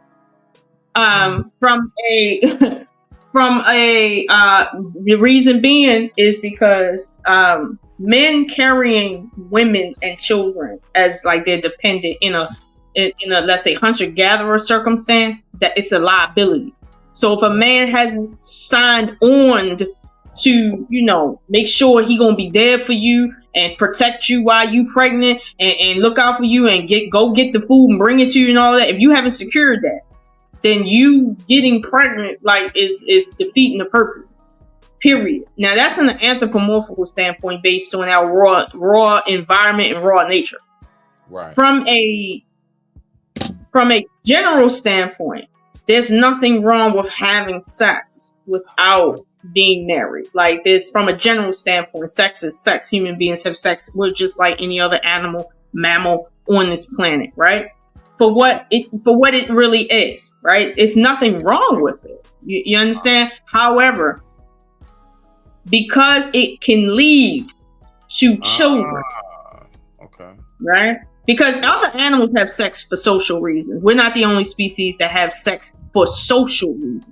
You have animals that once they are with that partner or companion, I like to say, they don't leave. I mean, swans, leopards, all kinds. That's true. That's true. But we're not like those sorts of animals. We don't partner for life in that way where we can't be with another one, like physically or emotionally. We're not. That's not.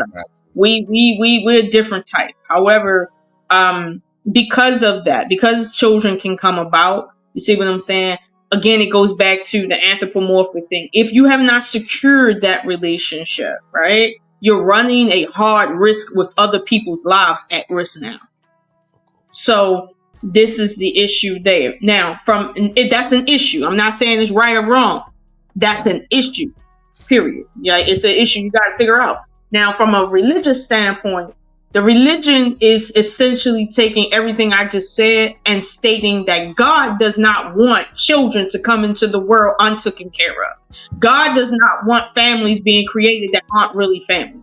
God does not want just a mom just in the house and there's nothing else and there's no head of household. There's just her struggling like an animal and shit. Like now they're saying God doesn't want this. Thus, God wants you to go an extra step and let's say vocalize your intentions to stay with someone via, at least back in the day, you know, the ceremony where everybody in the family know that y'all married and that's how y'all live because that's just how it was. You made a vow to God and to the family. Okay, now you make it to the state, which is essentially the family. And the state holds you to it, just like the family held you to it. Now the state holds you to it, and the family, I guess. But this is all that is. Now, according to the religion, if you have sex outside of marriage, you're essentially telling God, I don't care about your natural rules. I don't care about family. I want what I want. My sexuality is my God. That's from a religious standpoint. And to a degree, I can agree with it. Yeah. But it's like you can look at the whole sex before marriage from different angles. And now let's say you ain't trying to have kids, you can't have kids, right? And you're not married and you're having sex. It's like now marriage is it's a debatable thing. Now I'll be honest with you, it's debatable from a religious standpoint because the Bible doesn't necessarily get into that. All we know is when a woman was barren, for instance, right? A miracle happened and she had kids. Right. We don't know what God thinks about marriage under the auspice of there are no children. Like we really don't know what the sentiment is with that. Not at all. So we can't really lean on the Bible for that. But what we can say is if you're going to be sexual with someone, right, from an anthropologic standpoint, it's best that you're sexual with one person and not multiple people at a time. Like, and don't do the whole serial dating thing because essentially diseases come because of this. Like, and I mean that on both sides. Like, it ain't just women need to be virgins. Men too. The more sex you have as a man, the more bacteria you taking in your, opening from different women, and you probably are gonna have a disease. Like, this is a real thing, and it's only in the last 100 years, out of 6,000 years that we know of, the last 100 that we have had proper health care to help with STDs. So, sex before marriage is not an issue, at least for me. But when you put it in context of children, STDs, family, so on and so forth, now there's other things to be considered. Well, I want to hear what he has to say, and I want you to tell me what your thoughts are. And you let me know when you want me to pause. We're going to get into it. Let's go. Personally. Now, on the technical side, may I be wrong on the technical side? Yeah, sure. I just feel like I need guys to, like, lower their egos a little bit. In what sense? And, like, I feel like you guys always think someone's lying. Girl pulls out a condom, you guys have a thought. You guys are like on edge now. You guys are on guard. What else is a condom for? I don't understand. Some things that look, if all of a sudden, Lola, we just chilling and then you see me coming around and I got a fire extinguisher, are you not going to look around real quick and be like, where's the fire? At least for a split second, if not anything at all. I don't understand. Like, yeah. When did we get to this point? I just come out the room. I got the hose out. It literally looks like I'm out to spray the nozzle. And you just sitting on the couch, maybe texting on the phone, watching TV, whatever. Are you not going to then look around and be like, hold on, is there a fire? So when people when certain things take place, they're like, hold on, wait a minute. Usually when I see this, there's something going on. But they're like, nah, No, you're not supposed to say you see anything. You're supposed to literally just act like this is not happening. But then you get to looking around, you say to yourself, yeah, but I've seen this movie before. I actually know how this works out. Like, no. So ignore what I've known a million times over. Go ahead.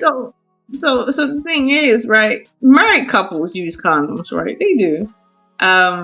But it's very clear that they're not using condoms because they don't trust one another. They're using condoms because they don't want to add on to their family at a time when they can't really afford it. And that's the good thing about human ingenuity, right? That we don't just indiscriminately have kids, because it takes a lot to take care of a human. You see what I'm saying? When you take care of a human longer than an elephant raises its young. So that is that, right? But if you just, on some casual sex stuff and somebody's using a condom, it's very clear that they don't see you as a potential mother. They don't want children with you, even if you are a mother. And yeah, there is a level of, I don't know what the fuck I'm walking into, so I need to have something in between me and you on guard. And this is purely just lust right here. I don't give two shits about you. Because even if you was a boyfriend in a boyfriend and girlfriend situation, boyfriends let you know, I don't really want to use this condom, but I'm gonna have to because you said you didn't want it. You didn't want kids. But if it ain't a secure relationship where you understand why you're using the condom, anything else is on some I'm on guard shit, period.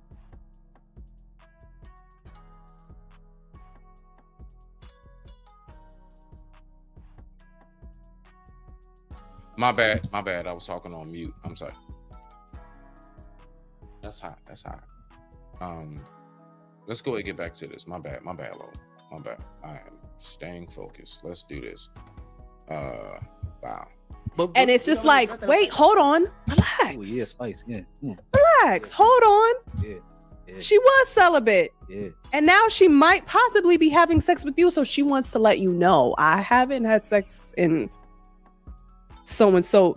You don't have to turn your nose up and be like, bitch, you're lying. Amanda, I think okay. She might not be lying. I don't feel like people open their mouth just to lie for no reason. People do that all the time. Women cry. Yes, they do, ma'am. I'm sorry. Cry and lie at the same time. I watched my daughter do that too. I realized I was never. Once again, horrible example. Don't ever bring children into adult conversations. The first thing you would probably say if your 2-year-old ran on the stage was, get off the stage, little mama. Okay, so don't bring up what she says. Like, stop that. No, we're talking about grown adults. Don't try to compare the two. That is, we're not doing that. Wrong. Like when she did that, I said, so like put it like this. It is probable, but it's just like, yo, what's the possibility that this is the actual that wasn't too smart reason why she's telling me this?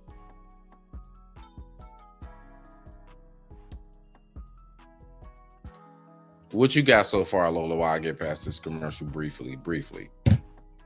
No, I'd rather hear it out. So I see how that would benefit her, though. Why would that benefit her? It's okay. It's the illusion. It's the but judgment. It's like the illusion that she's a good girl. No, it's plausible deniability. It's just like, okay, like it's just like I'm telling him this so I don't feel like a hoe.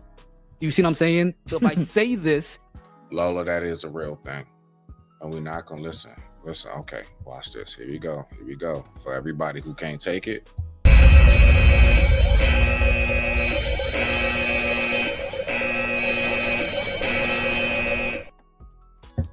There is times where, and listen, I swear on life, just in generality, there are times where, yeah, man, folks would give off such a facade that they, like is no like freaky, like you just don't be having them like triple X-rated thoughts in your head, and we're not gonna play them games. Like once you come across whoever you feel like won't tell your secrets, you're gonna come out with your triple X games. We're not gonna play it. We're not gonna do that. Okay. Now, one more game for the win, just in case you can't handle it.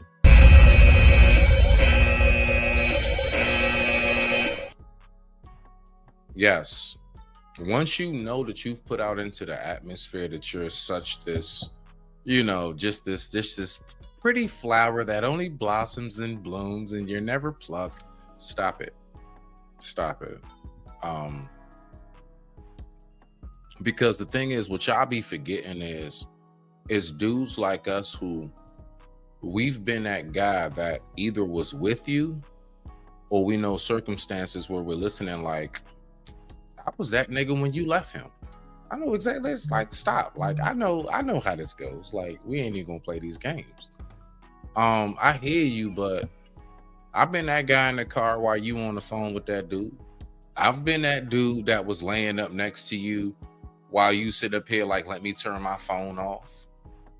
I've been that guy that, you know what I'm saying, where I got head in the car on the way home. All of these things have taken place before in my life. So when some of us get to speaking like, yo,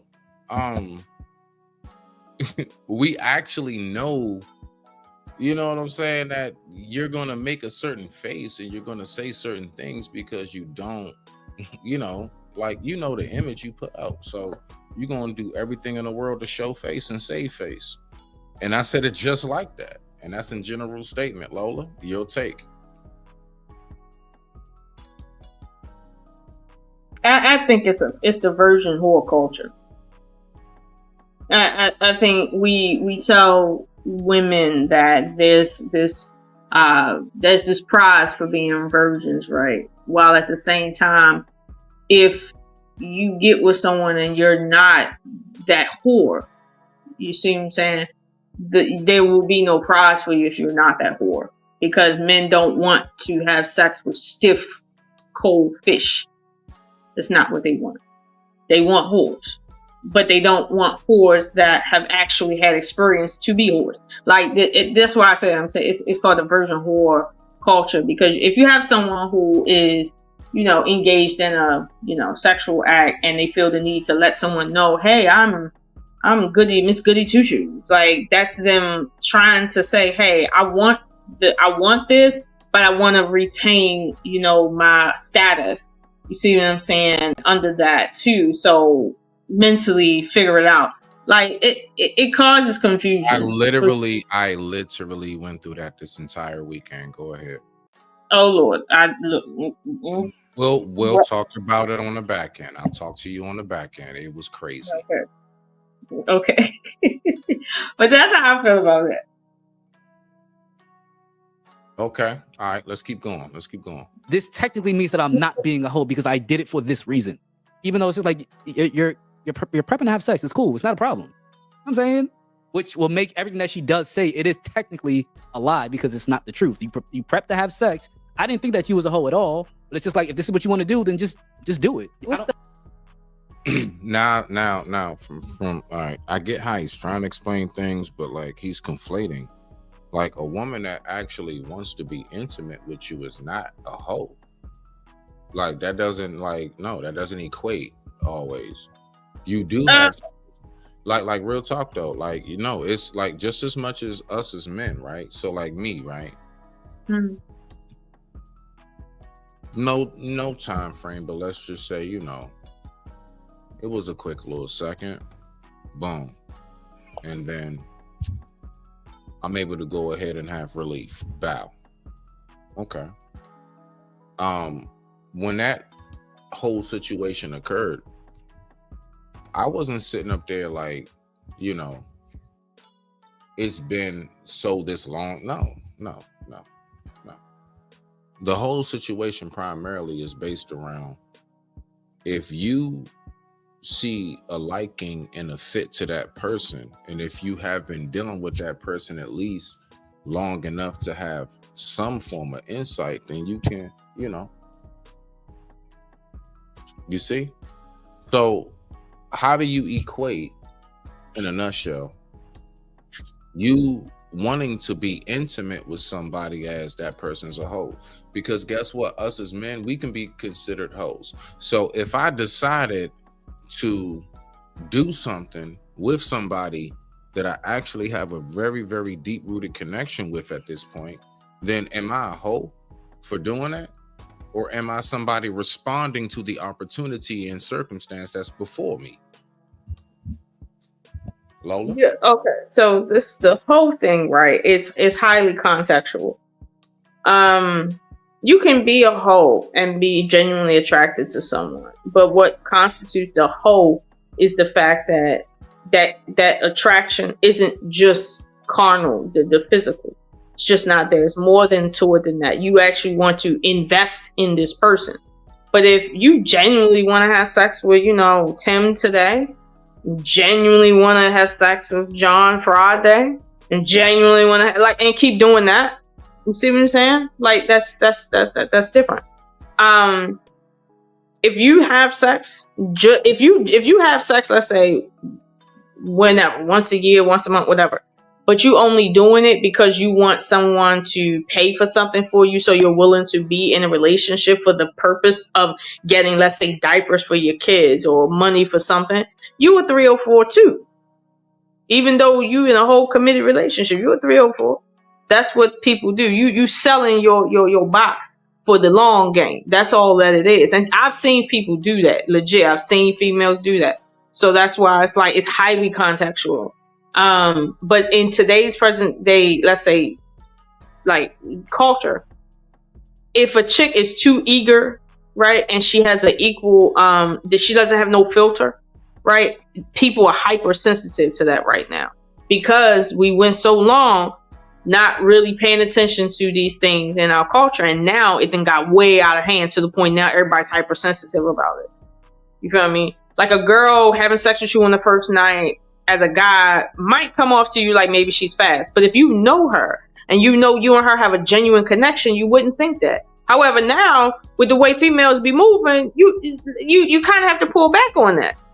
You can't just assume that just because y'all like each other, y'all have a connection, that she didn't feel that way for somebody else yesterday. Like, you can't assume that. So it's the culture, and again, it's the context that we're talking about as far as like this individual. But see, the definition of a 304 to some degree is it varies, right? Like, a 304 is somebody who sells their vagina, right, or moves around on somebody, people, for the purposes of just pure sex, right? They're not even trying to buy or sell anything. It's just the sex, right? So it's different, like, scenarios there.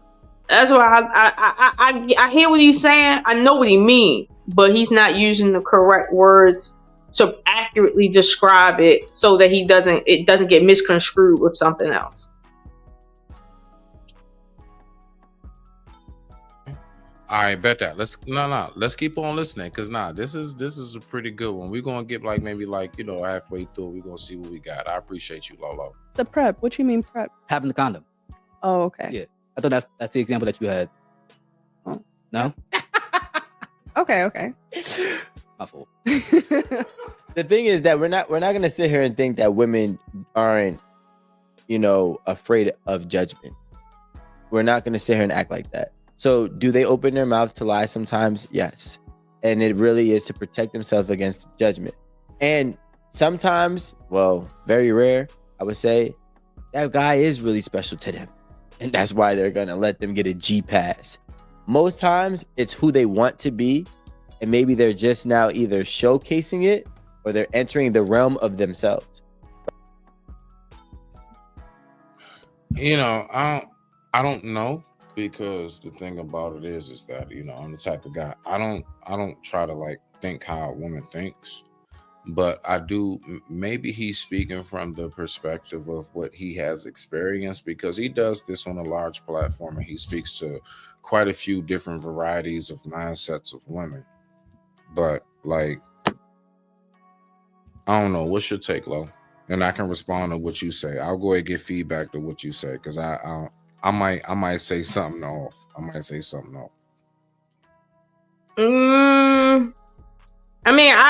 So I would make a statement, but I want to hear more from him, because I don't really know him like that. I don't know what his background is. I don't want to make an assumption about his let's say his positioning, and it's not actually what it is based on what I heard. So I would defer to you maybe more about that.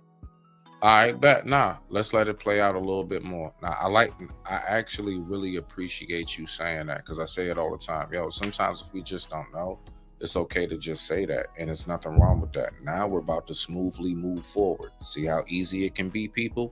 Right. And I think there's nothing wrong with it. But the problem is when you start to pretend as if you weren't and then become, right, in a guy's world. Like if you were just this good girl this whole time and then you become this sex freak, it's like, what the hell? Right? You knew what you had, and you just kind of withheld information of really who your character was. Then So was she supposed to tell you on the second date that she was a freak?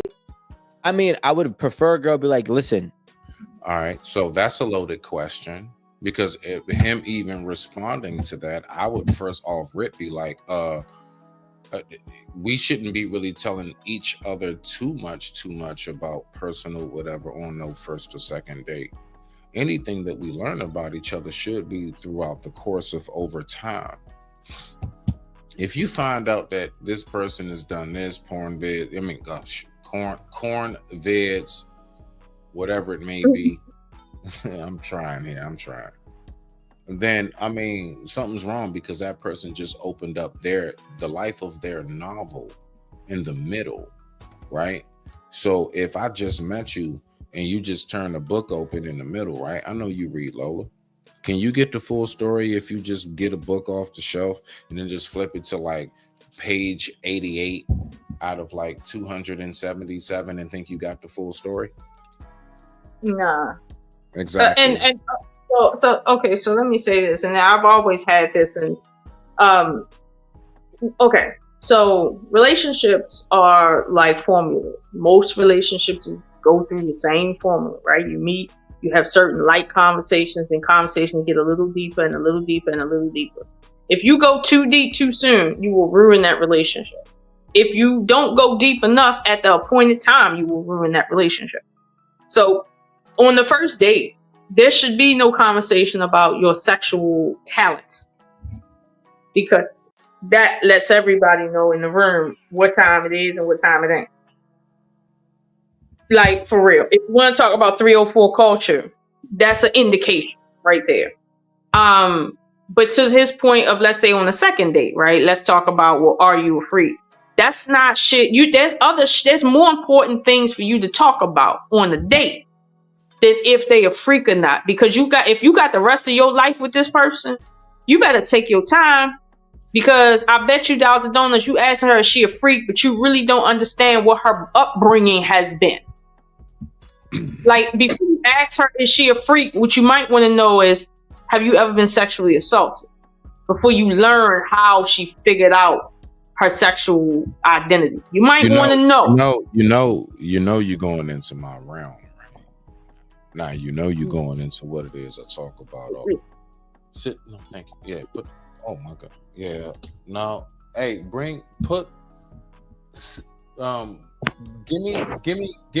me 4. No. Hold on 1 second, Lola. Hold on 1 second, please. Hold on. Because I gotta.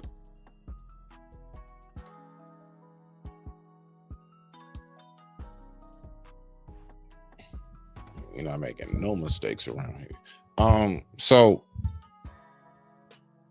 the thing that I think about when you talk about what you talk about is what was the last thing you said? That if there's certain, like, there's more important things to, let's say, discover about someone in the beginning conversation than are they a freak, in terms of like what their past has actually been. And that's the main thing. That's the main thing that I was thinking about. All right, so cool beans.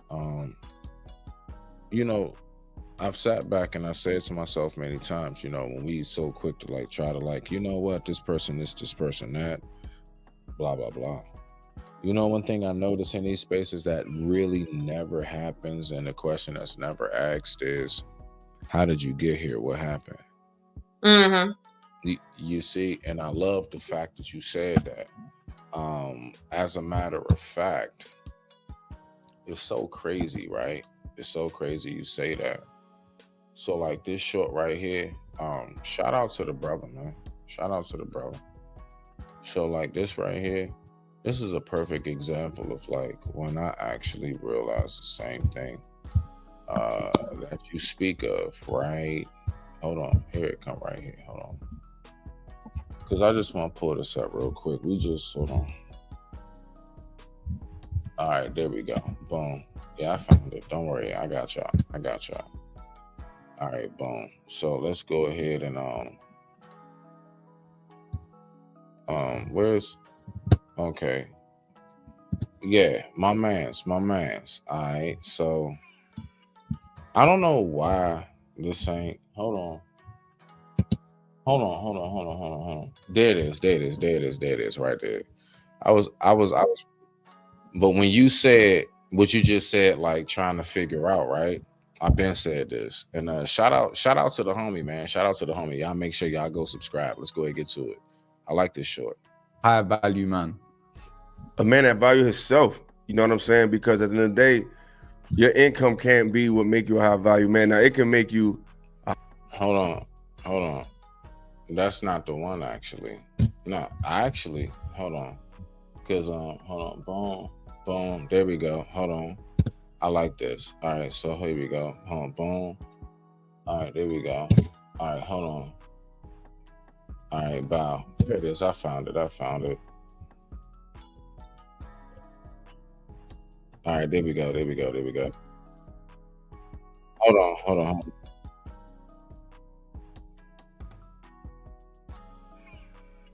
Yes. And the reason why I went that route is because I'm the person that feels like I thought it was my obligation to do so. Because when I studied, from what I studied, most of our ancestors was Muslim. Yeah. That's a fact. Like a lot of black people, they don't want to deal with it. You know, they were very Christianized, and that's fine. But when you take your emotion out of it, when you take out what grandma said, what grandpa said, the people that you descend from directly, I would say 70 to 80% were most of the time were Islamic. Looking into things, getting deeper into things. When we look into what we go into as far as factor wise, that's the main thing I've been looking at.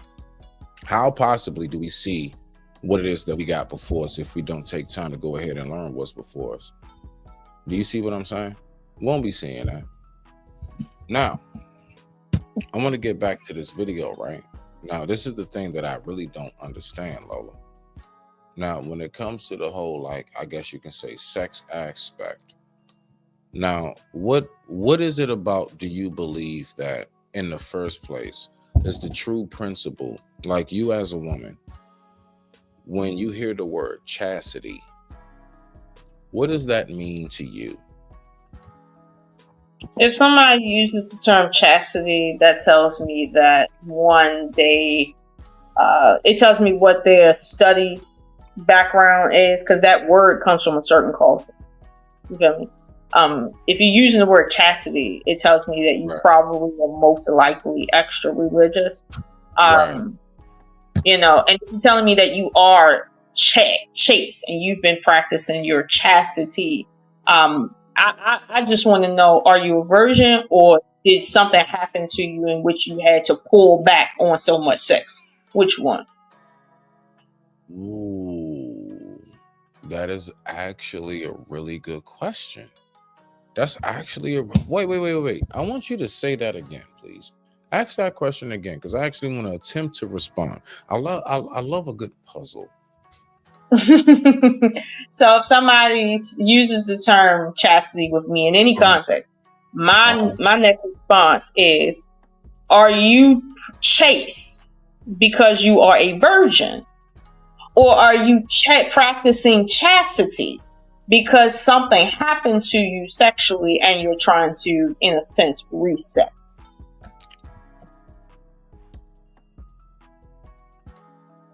You know, you just opened up a can, right?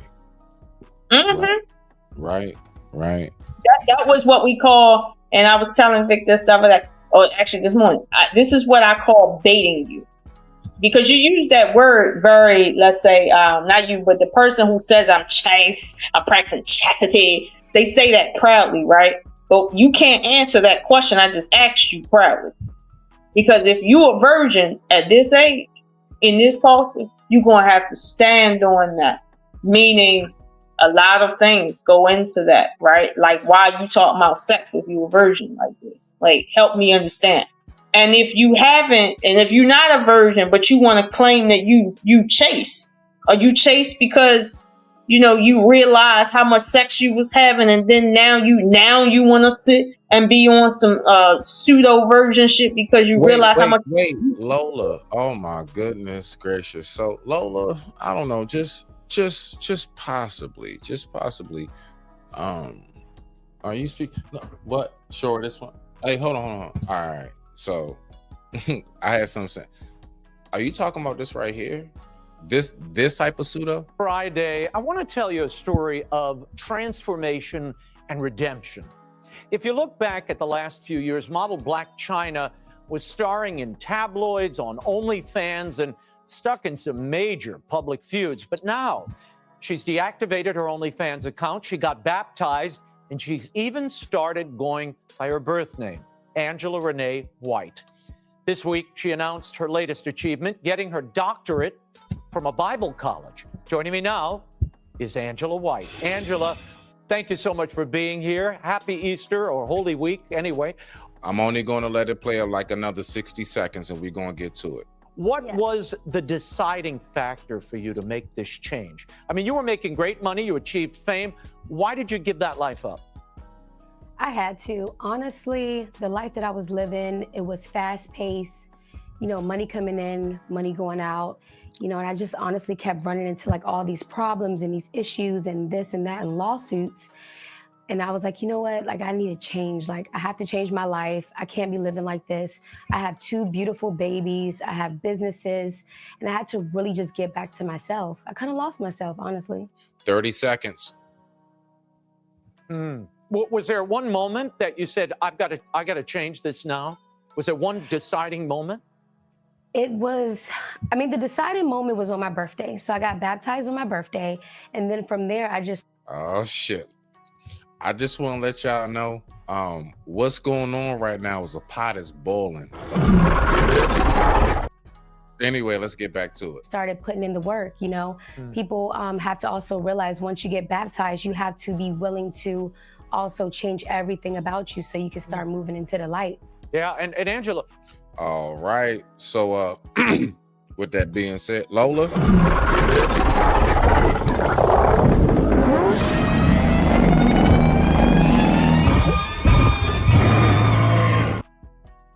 Go ahead. Because I'm already here. All right. So the biggest lie was the deciding moment was the day I got baptized. Let me tell you something, right?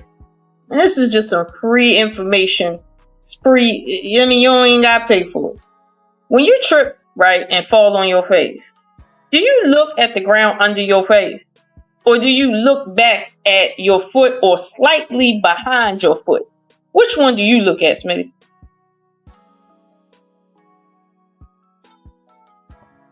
No, I'm not gonna lie. Because one more if I trip. Now, first of all, am I tripping forward or backwards? That's right. Trip forward. I'm looking at the tip of the toes. Right, because that's where you actually trip. Now you fell on your face, but you tripped further back. What she just explained is I tripped on my face, fell on my face. That was the deciding moment. Nobody decides to change their entire life with that much money on the line. The day they already been scheduled a month ahead of time to get back. Like, listen. Talk that shit to somebody else. Okay, seriously. So right now, I applaud anybody who turns their life around, right? But be clear about that you was and you realize the error in that life. And this is why you don't want that life. I can respect that. I really can. But see, what I can't respect is somebody trying to act like they're so holier than thou, right? Meanwhile, the reason why they're even on it like that is because they're so stricken with lust and sin that they have to be extra because they on some extra bullshit for real. Like, listen, be humble. If you learn anything from Jesus, learn his humbleness. Like, be humble. Don't go out there doing that. I can respect her for saying, listen, I was into something and I had to leave that alone because I realized that it wasn't going nowhere. I had to make a change, and this is the change that I made, and da da da da da. I can respect that. She ain't hiding the fact of what she was. She's not. Like, now, granted, she's trying to save face. She is. Like, talking about some goddamn, you know what I mean? I recognized on my birthday. No, she recognized over time. You might got 2 babies, but them babies gonna grow up. And when they grow up, you're gonna be by yourself in the house. And if no man wants you because your name is Black China and everybody know who the fuck you is, that's gonna get real lonely real fast. And she probably started feeling that loneliness already. When she say money coming in, money going out, sure, that is my life every other motherfucking Thursday. Okay. My whole check is gone before I even get it. So don't tell me about money coming in, money going out. All right. That's not what the problem was. Getting paid $1 million a year and having $1 million worth of bills is not the problem. Okay. You straight if that's your lifestyle. That's not it. What was it was you were doing drugs. You was in all sorts of sex parties. You was involved in all sorts of things that you can't talk about. You feel me? Like you like it was a lot. You was doing a lot that you didn't even want to do just for the sake of the industry you were in. Let's be clear about that. You probably got blackmailed a couple times, things like that. And as far as I know, she hooked up with the Kardashians and whatnot. It's like, girl, but I already know what time that is. Listen, no. I know why you did it. Okay, I don't need to explain to nobody why you did it. I know why you did it, but at least just be honest that you fucked up, and it is what it is. But if she was some random chick on a date talking about I'm celibate now, my life is dedicated to Jesus. Now you want to be celibate? No, you don't need to be celibate. You just need to be, let's say, consciously aware. And that's it. You don't need to be on no extra shit. Like, if you feel like I done had 2 kids out of wedlock and I done been through all the sex parties I can go to and did everything I can possibly think of, why do I need to act like a virgin now? Because now you sitting across from someone who don't feel like paying for your virginity now that it's been spread all over Atlanta. Like, they don't feel like paying for it. So when you was talking about the whole payday thing, and you was like, stop playing with me, like the payday part. You talking about this?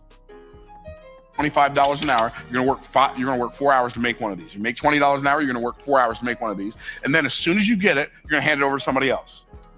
So I want you to really wrap your mind around what I'm about to say. For most people, payday is not really payday. It's just transfer day. And so if you desire to create wealth, you have to stop letting payday be transfer day. You got to make sure payday is the day, not just your bills get paid, but that you get paid.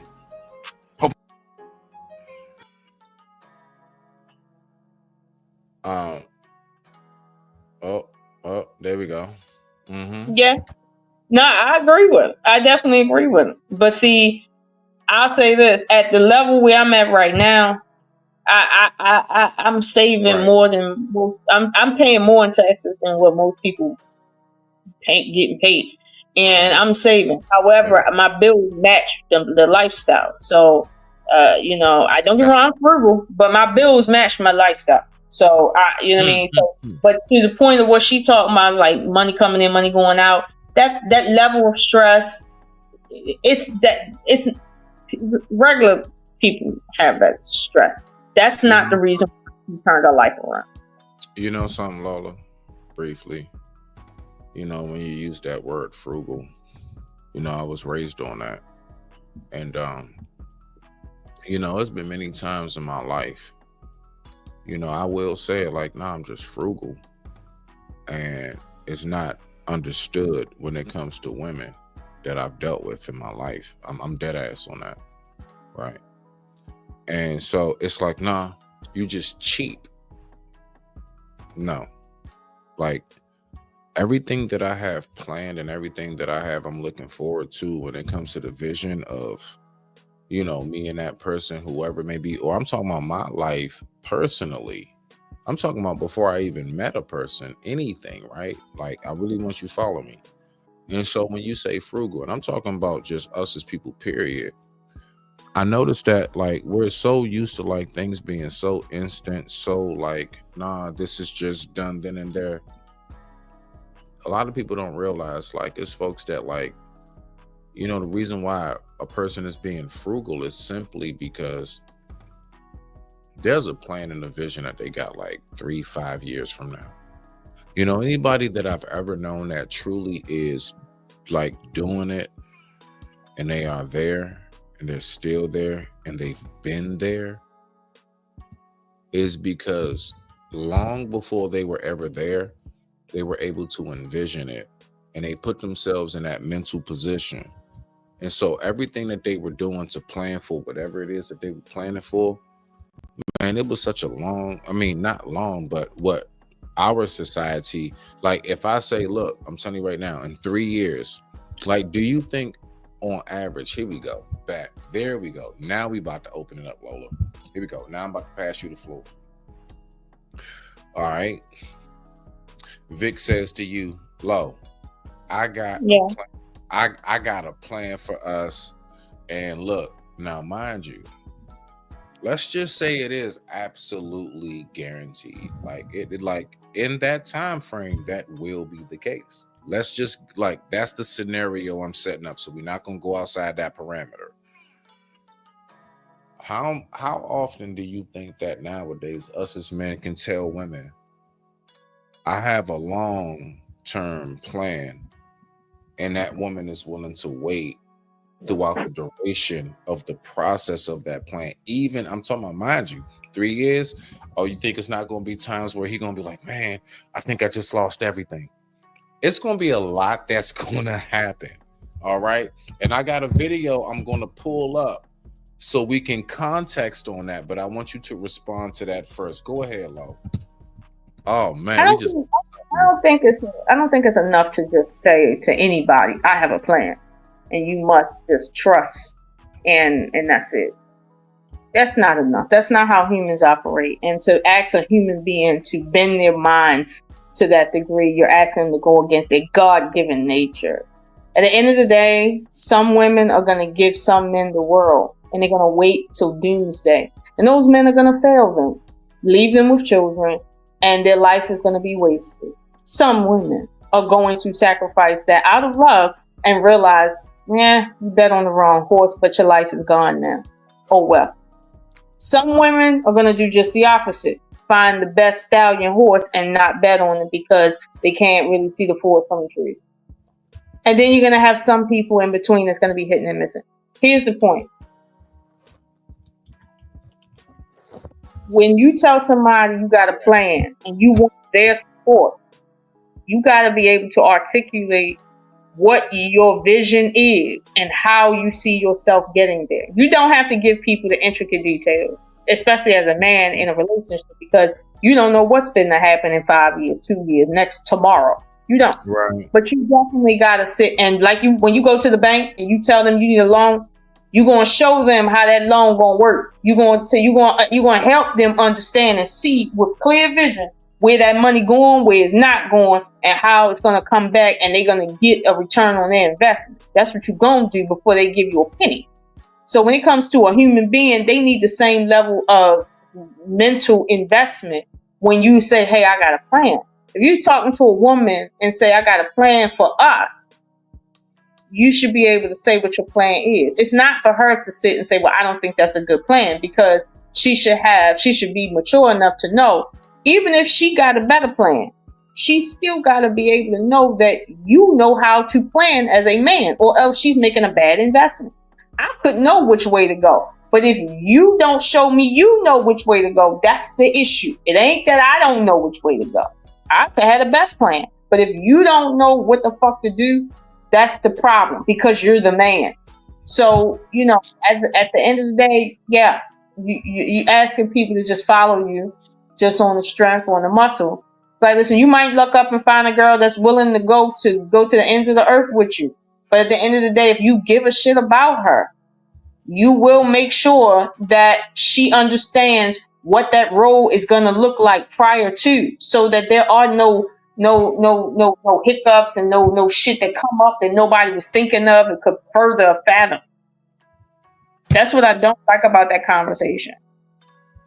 I like that. Listen, you know me. I only pull things up just to keep the contrast going. I gotta keep our brain juices going. Lola, let's listen after you said what you said. Congratulations to you, man. I heard you just closed on 3 multi-million-dollar contracts. Yes, that was yeah. Then your wife left you. 13 days prior to signing those contracts. Wife left. So are you asking a question? Yeah, I guess the question is, man, like, did that make you be like, well, maybe this is timing, it just is what it is, or like, did you have any type of reservations about that? I had a revelation, and the revelation is young kings, focus on the bag. After you get the bag, choose what's best for you. Not what you want, choose what's best for you. So, that was just real, you know what I'm saying, short, real quick. We're gonna get back to the video. So yeah, when we talking about like 9 times out of 10, now, I mean, we didn't get into that whole thing. I can pull the video up, not today, but let's be focused on something else right now. There are a lot of times where I myself have even gone through that, where I was saying to myself, you know what, God dang it, Jim, here it is. Just landed on something. And I'm gonna be real with you. There are men like myself. I'm going to speak on behalf of that. And I'm not talking about anything of recent, I'm talking about my life. You know what I'm saying? Like, even down with the mother of my child, the whole 9, like dead ass. My life. I have gone through that myself, where you see the vision as a man. And I want us, you know, because it's like, I really think that's ran over and like really slept on. When a man genuinely has a vision, he knows, he can smell and taste it. And there's endless situations where, yes, you know, that man does reach that potential in which it was doubted of him. I'm not talking about like strictly like relationship. Listen, I'm talking about family, everything. That's why I put up the little short that I put up earlier. And that short was, hold on, which one was it? Right here. And I'm just gonna, yeah, right here. And I'm gonna pause it. Because I don't even want to play it. I just want to make sure, like, let's read that shit. Okay? Like, seriously. Okay? I could never give up, because I know the same people that love me is gonna kick me when I'm down. So this year is personal. Okay? Let's make sure we got that. It's not always about, like, no. We're talking about family, everything. Hold on now. I got something. I got you. All right, I got you, fam. I got you. So yeah, when we talking about that, yeah, that's, you know what I'm saying? That right there, no. Mm-hmm. There's a lot that goes down with that as well. Hold on. Wait. Okay. All right. We're going to go ahead. We got about 20 more minutes left on this, and then we're going to go ahead and we're going to get up out of here in about 20 more minutes. Yeah, that'd be perfect on that 30-minute mark. Let's go. Becomes toxic realistically because you're dealing with things that were already within you that is now being presented to you through somebody else, because that person is the same as you. So it's like, you're not checking on me if I'm good. In fact, you're giving me space. What? I've been longing for space. Been longing for space. So I think, Rick, right? So now, Lola, when a man asks, when a woman says space, she wants space. Honestly, as a woman, us as men, should we listen to you and actually give you the space, or should we say, nah, that was her way of saying, so I tell you leave when I mean stay? No, I'm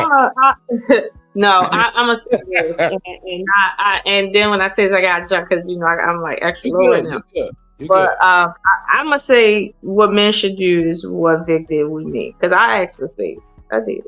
I think he should lead in this circumstance. I think that the guy should express whether or not this is a circumstance that requires space, like, away from one another, or does this require some breathing room, like a day or so, and come back to the table like mature adults. Because too much space at the wrong time will sully a relationship. And once the feelings are gone before you can establish them, you'll never get them. So the relationship will be pointless to come back to. Some women will do that. They'll be in their feelings and they'll say, or even men will say, I just need some space. I just need some space, because that's all they're used to in terms of how to resolve conflict. But what they're doing is they're giving up good relationships because they just don't know how to resolve conflict.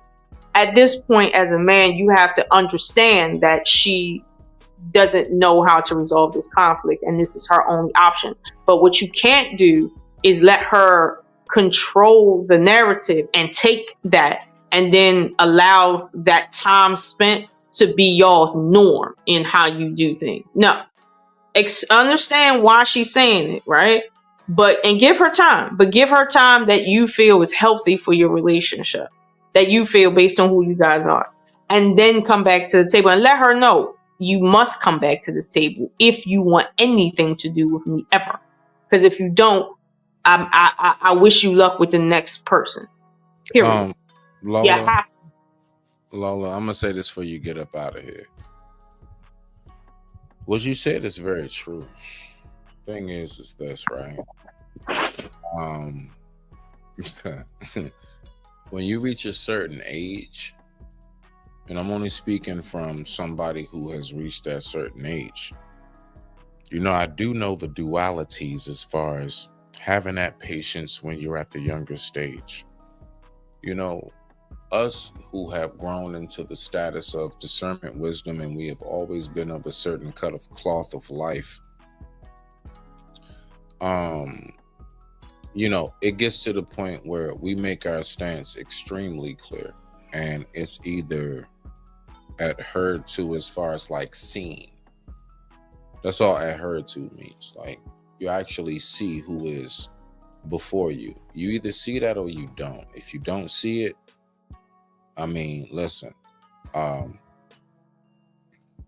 that's not something that I can then turn around and disturb my peace too much over. Now, the sad part about it, a lot of times, folks don't even realize how men, we will. And I'm speaking right now on behalf of when people try to say stuff like men aren't capable of love. Then why do we see so many old TV shows of a man going through, let's say, I'm just giving examples, okay? The breakup, whatever. And he's like in the house, his buddies come by. He ain't shaved in weeks. The house is junky. He ain't fed the fish. They floating now. Because that's what takes place. You see? I got you, fam. Go ahead, get up out of here. So with that being said, everybody, let's go ahead and Lola, give your final words. Get up out of here, girl. So before I go, my final words is this. No, you shouldn't put up with immaturity, no matter what age you are. But at the end of the day, you should be controlling the narrative. If you understand that is immaturity, don't allow it. But if it's something that's needed temporarily, give into it a little bit, but then just be the leader that the relationship needs, even if you have to say, hey, no 2 weeks, 3 months time. I'm sorry. No. I'm sorry. Yeah. Yeah, no, like take the time, but take the time based on what is best for your relationship, your vision. Because some people aren't meant to be with you, and if they need 2 weeks every three weeks to kind of decompress, they might not be ready. So don't be afraid to say no. Emotionally, I can't handle that. That's not good for this relationship, and this is how it's going to be. And put your foot down. That's it. All right, all right. I love it. All right, so look, real quick. All right, everybody. You always wanted to know what he looked like. Everybody always wanted to know, who is this guy? Don't worry, I did the research. Yeah, so I know what you look like now, sir. And everybody, welcome to Intellectual Soapbox, and we're going to see what he looks like finally, after 15 damn years. Everybody, welcome. Are you ready for this?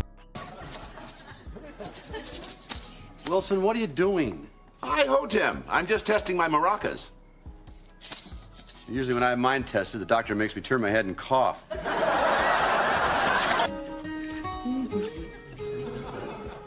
Happy hour, Wilson? All right. You know what? You were so wrong for that. You were so wrong for that. You know what I mean? How you gonna hit me with the home improvement, dog? Hit me with the motherfucking home improvement. That shit is wild. Hey, look, I've been out here, man. I've been having too much damn free fun time. I just been chilling. Nah, this shit been cool. Man, that's what's up. That's what's up. That's what's up. But what's your take on this, man? First of all, let's talk about the topic that we got. First of all, so let's go on back to paying for, what it is that we learned. So let's just go back to the short, and we can just kick it off from there. Let's do it. We're going to have to address black people getting ahead and then charging other niggas to get ahead. It's not community. Like, for example, you saying, oh, your house should be in a trust. Why do you got to charge me to show me how to make a trust? Why not just teach me how to make a trust? The goal is that we make it easier for the generations that come behind us. Just give the knowledge. Why do you got to charge me for the knowledge? Invest in the stock market, but I'm going to charge you to learn how to do the stock market. Why? Why not just learn so you can teach? That's community. Learning so you can teach. Bartering. Okay, them niggas got eggs, them niggas got a farm. I'm throwing down $30 here, $30 there at the grocery store. Fuck the fee. Give me some eggs. I'm gonna teach you how to put this whole farm in a trust. Y'all don't barter. Y'all greedy. Why is hair $500? Y'all greedy. All right, talk about it. So I totally agree to what the sister is saying, but there is a line. And okay. I think other cultures have that line too, because other cultures, you do have to follow a set of rules and standards. You know what I mean? And if you don't, then you are, ostracized out of that community or literally kicked out or sometimes deleted, right? We've seen that where if you don't if you follow certain rules in the community, they get you up out of here very quickly. That's true. And nobody complains, nobody's sad and nothing like that. You know what I mean? And they just keep it moving. But they give you fair warning. You know what I mean? So it's like we just have to have a code of conduct within our community of who's gonna get what and why they're gonna get it, right? Hold on. So Nightish, listen. Don't you run off. What you mean is to be sold. See, that's bullshit. And you one of our elders. Yeah, I'm saying it. And it ain't no, just come on now. For real, Nightish, it's supposed to be sold. So you telling me that I'm supposed to sell people the fish as opposed to just teach them how to fish. Now you let me know, Night. OG, I'm just asking. You built for this, you know what to do. Go ahead, So it has to be, we have to have a code of conduct. Once we have a code of conduct, then we can establish who gets what and why. You know what I mean? And then we could go from there. But because we don't have a code of conduct and we don't know, we don't know how to, we a lot of times can't even agree on the most basic of things, right? Whether it comes down to religion or standards, boundaries, anything, right? Relationships. And that's why when we watch a live and we have, our people on the live, it just seemed like, dang, are we just hate each other? It's not that we hate each other. It's that systematically through oppression and colonization, Willie Lynch letter, as a reference. We've been systematically, separated. This is supposed to happen. So the separation was a plan, right? Us infighting is a plan. It just didn't happen out of nowhere. And yes, we do have to obtain accountability for how we move forward, but we're not responsible for the systematic things that were put in place. We didn't design the system. You know what I mean? We have to be accountable for how we now handle the system, right? But we didn't design it. So I think if we understand that, it makes things a lot easier. We're able to move forward. And then now we can, if you know how to hunt and I'm a good cook, cool. You hunt, I cook. You know what I'm saying? Okay. Or vice versa. Well, we know you good at both. But you know what I'm saying? So my you know man, what I mean? my man. No, you good. Let's say I'm just good at cleaning or you know what I mean, or structuring stuff or whatever, or painting or whatever, right? However I can contribute to what you're doing, right? Or farming, whatever. You know what I mean? Maybe I'm a great painter or you know what I mean, I'm a great lyricist or I'm a great songwriter. However I can contribute to the community, right? I'm good at building things. I can build anything. I can build a house from the ground up, literally. I can do the plumbing, everything, right? You know what I mean? So whatever I can do, you bring what you can bring, I bring what I can bring, right? And we have to understand too that there will be some people who don't really have the skills or the intellect that some of us have, especially if they come from a certain community. So our expectations need to revolve around that. So I'm not expecting a dude who come from, somewhere up in Brooklyn or somewhere in Atlanta or somewhere in LA, and they really been in the trenches, right? Like they really been in the trenches. They've been on public assistance. They done been on Section 8. They ain't never been out the community because they can never afford to live out the community. The most they leaving out the community is to go downtown because that's all they can afford. You know what I mean? I'm not expecting them to have the tools that I've been given or that you've been given, bro, because they don't have them resources. Whether because when their parents ain't there or whatever else, they just don't have the resources. So, right? So like I said, go ahead, bro. No. So on this part right here, because this is just a brief part, and we're gonna get right back. I'm going fast forward because I'm halfway through the being a virgin before marriage video. But I want you to elaborate. I'm only going to play 30 seconds. I want you to give your take on this part right here, because you know how we talked about people who learn information, people who charge you to talk to them the whole nine. And there are a lot of different perspectives. I personally say this. We always say teachers are underpaid, and I'm gonna just leave it at that. But let's listen. Just 30 seconds, and when I stop it, you got the floor. Funny. And the Holy Spirit just spoke to me just now and said, did Jesus ever pay for his services? Did Jesus ever went around saying, there's a pot, pay into it, or here's my cash app, send me money, or if you want direction and instructions from me, join my mentorship, join my coaching? No. The truth is Jesus never did that. He did it all for free. He did it of the goodness of his heart and with the instructions of the Holy Spirit. And all right, you got it. Let's get back to the video. Respond. You got it. Yeah. So again, when we speak about that, you got it. Yeah, that's a and that's a big thing. You know what I mean? And Christ did a lot of things that was based on sacrifice that a lot of people don't do. A lot of believers don't do. You know what I mean? So that is huge. And I definitely want to get to the next video. But yeah, that's what sister saying is definitely on par and on point. Not saying, and Christ definitely had a code of conduct of why he would do certain things or why things were a certain way. But even with him, you know what I mean? A lot of things he did, one, some of his believers didn't understand it at first. And two, he knew that he had to be the first to do it. You know what I mean? So, you know what I mean? And he got it without getting any reward. His reward was from God, not from man. So, yeah, that's what it was. Okay. All right. 30 minutes. 30.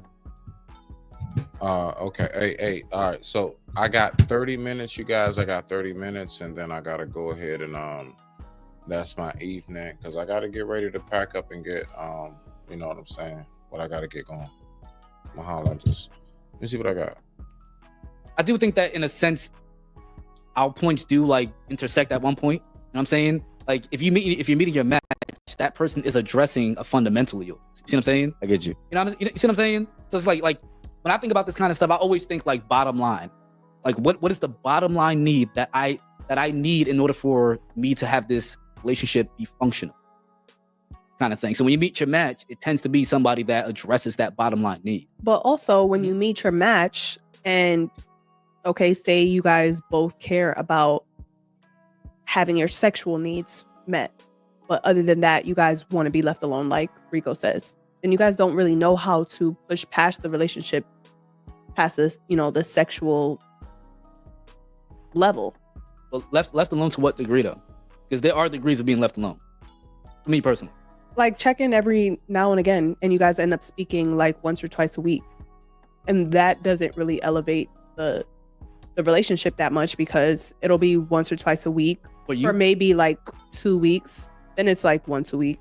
And then it's once every other week. For you personally or for like the couple? No, I'm just saying that that's how it can be. Like, I mean, I think it's only an issue if it's an issue for one of the two people who are actually in the relationship, honestly. But I don't see that being like, okay, yeah, I just wanted sex, but now I'm stuck here. You get what I'm saying? Okay, so the stuck here part is. So I'm just gonna say this part briefly. So me as somebody just observing, again, I always notice how, it's really not like a right or wrong thing. It's just a simple fact. I'm listening to a woman speak, not on behalf of women, but what we can at least get a good framework of what possibly the structure consists of. And then, we got cuz over here. And then so now we're hearing from like, a man perspective. Now all perspectives are different and unique. Again, the only reason why I'm saying what I'm saying is just because we have to remember, stop making everything a totality. Because it's no way to do so. It's no way to try to figure out how this entirety of what we all get around and gather about called relationships, right? Love to talk about relationships.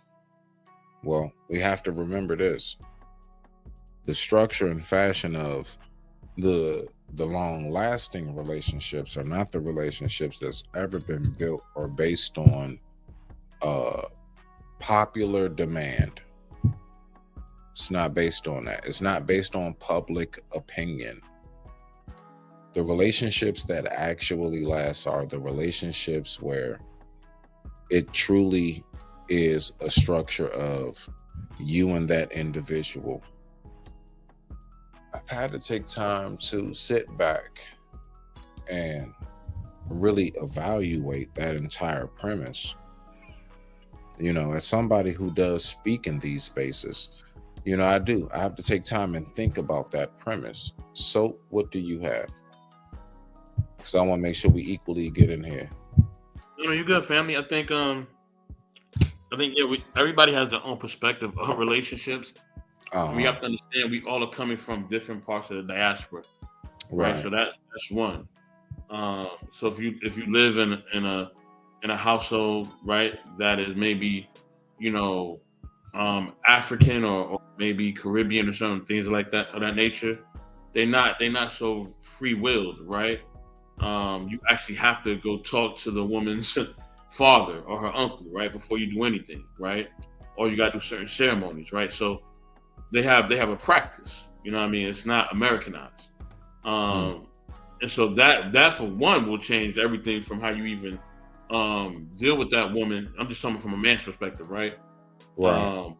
And so then that's that. But then also, you have to set your expectations and boundaries from the beginning, right? And I think that's where we're having a lot of the clash, because it's a lot of expectation that happens automatically that just really has to stop within our community. And it's like, just because, you know what I mean, a man spends a certain amount of money on a woman doesn't mean she owes you anything. You know what I mean? And if those things, if you want certain things from her, you better communicate that off top. Vice versa. If a woman is expecting so-called a man to take care of certain bills or to open a door or whatever else she got in her mind, you need to communicate these things off top. Because remember, no, this is a free moral society. Nobody owes you anything.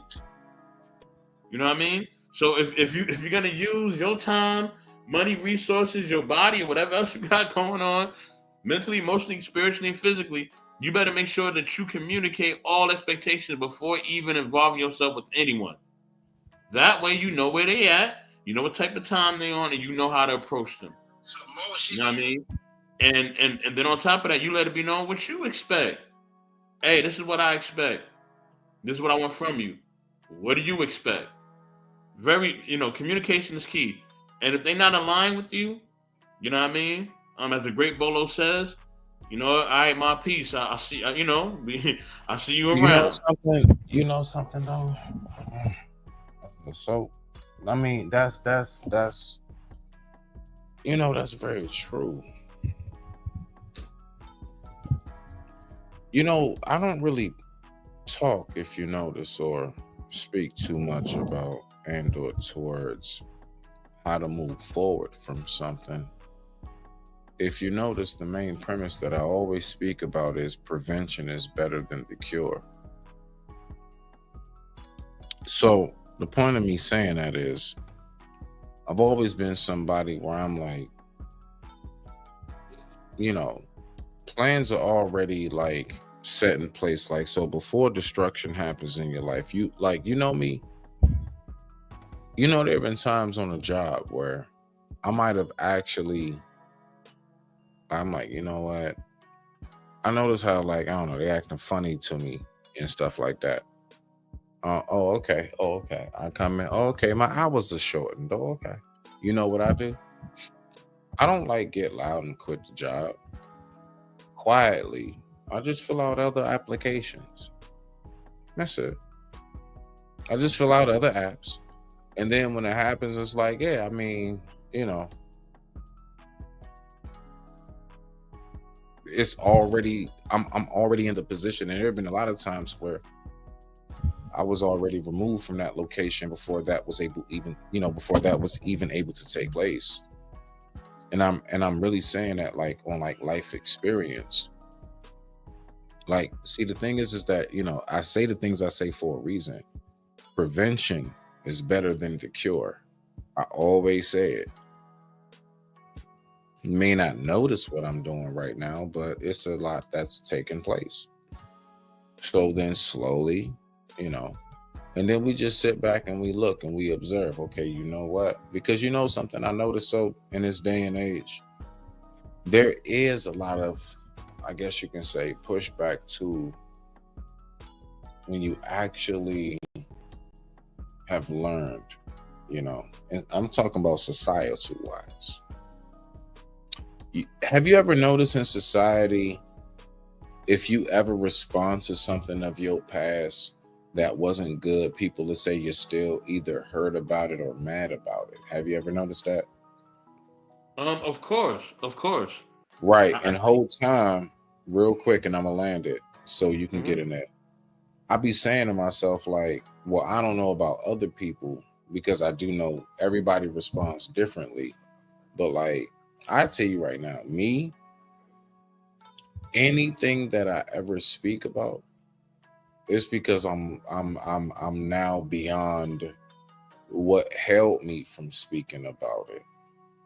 Like if you hear me actually talking about it, it's not because I'm hurt. It's because little do you know, that's been festering for a brick. You're finally hearing something because you didn't hear about it before because I wasn't past that point yet. I don't ever talk about nothing. Listen, if I like just openly and I can even crack a joke or whatever, I promise you, I'm long beyond that point.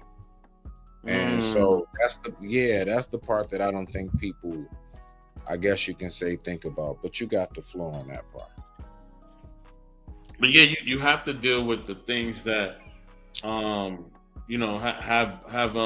bothered you, or things that Roll you've that gone shit through, up. your Roll that shit up. experience, and you got to process it the way you need to process it. Nobody can tell you how to process it. I think anybody trying to tell you how to process your own journey, you know what I mean? For one, most people ain't trying to be willing to walk with you through it, right? You know what I Right, mean? They'll speak it, right, but they're right, not right, going to walk you through it at all. You know what I'm saying? So we got to understand that, man. And I think, more importantly, you know what I mean? I think Yeah. that, you know, yes, we had times Oh, we'll struggle in how we communicate, or even struggle in our own way of letting somebody know what it is. But and this is the thing too. It's all. And I don't mean to say this and be. I'm not trying to be harsh, or even this is a say space that where people need people to do speak this. their mind, bro. Get used to it, But bro. but I will say this: in this day and age, no matter where you're at in life, and kind of even if you really are really committed to somebody at times, you know what I mean, you should always kind of, not expect the shoe to drop, but if it does, you should, in a sense, not be prepared, but have an understanding that in this day and age these things can happen. Your understand level needs to be there now. You Right, emotionally and right, even right, mentally and right. spiritually, you may be hurt, and I understand that. Um, and this is beyond having options as a philosophy, and that's not what I'm talking about in essence. What I'm talking about is just understand What the day and form? time that we live in. What? All right. So, what form in which do you speak more so from the scientifical, psychological aspect when you talk, or do you speak more so from a spiritual, or is it a little bit of both in between? It's a little bit, it's all the above, and just understand the Okay. times that we live in. You know what I mean? And if you are completely single, then yes, you should. You know what I mean? You should have different people on different levels, right? They should not all be on the same level, but different people on different levels that you are encountering and getting to know, right? If you do You not mean have you this, mean you mean like dating wise? yeah, but yeah, and in all facets of relationships, right? Because we all talking about, like, from the video, we all talking about like people who are trying to meet people and court people, right? Right. If you're trying to meet and court someone, right? You know what I Mhm. mean? No matter what gender you are, you need to make sure that you are fine, or you have more than one person that you are actually really trying to get to know, right? Um, and it's just because you want to make sure that, okay, if this person hasn't fully committed to me yet, I'm getting to know them. I don't want to put all my eggs in one basket. You know what I mean? Not because you're fearful, but you're just aware. You know what I mean? Like you said, preventative, right? You want to be preventative with certain things. So for me to be preventative, right, I gotta make sure that I'm allowing myself to be out, to basically be out. I don't want to say outside, but All to be right. available, to multiple people, so that I can find the best option for me as a person that I really want to get to know, build with, and potentially be with, right?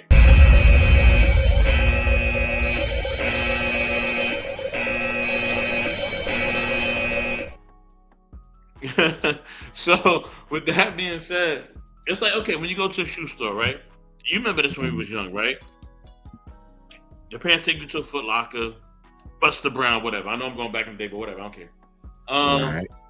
They take you to Foot Locker, Buster Brown. You ain't just trying on one pair of shoes, Right. right? You're gonna grab the Jordans from there, the Nikes from there. They're gonna get you. If you're going to church, you get some church shoes, right? You're gonna try more on one Mhm. show. You're gonna try all these different shoes on, right? And you're trying to find the right shoe for you that fits and looks fashionably well, right? That goes with different outfits that you can wear for school, this, that, and the Mhm. third, right? And it could be one shoe for all, but literally it's mostly probably one or two pair of shoes that you have that are gonna be for multiple things. We all have done this, right? And I know you have, and I have definitely, right, as well. Right. Right. So that's how we have to treat when we are trying to get to know someone or meet someone. We have to get to know different people and find what really fits us. You know what I mean? And once we do, and then that eliminates the potential of us really, investing too much in the wrong person, and also that also stops us from putting all our eggs in one basket, or Right. and a whole bunch of other stuff. You know what I mean? Like you said, being preventative. If we're being preventative in relationships, you know what I mean, and we're getting to know multiple people, man, it'll allow us to expand our options. Businesses do it all the time. They're looking for the best resources, the best candidates, the best whatever. Why don't we treat So the way that we date similar to a business? I'm looking for the best candidate. These are my criteria. so Do you fit? Yes or no? And I'll land there. nah, respect to that. Okay, so all right, but like I can't front. I mean, I get the premise and what you speak on, right? I do. I get the premise, but like, all right, so bad.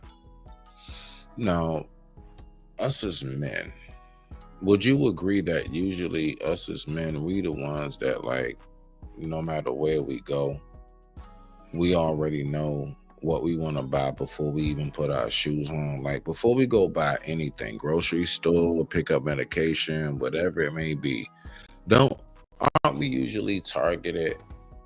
Would you say? Oh yeah, we know what we're looking for, and we done made a list, and the list is probably already in our mind. Yeah.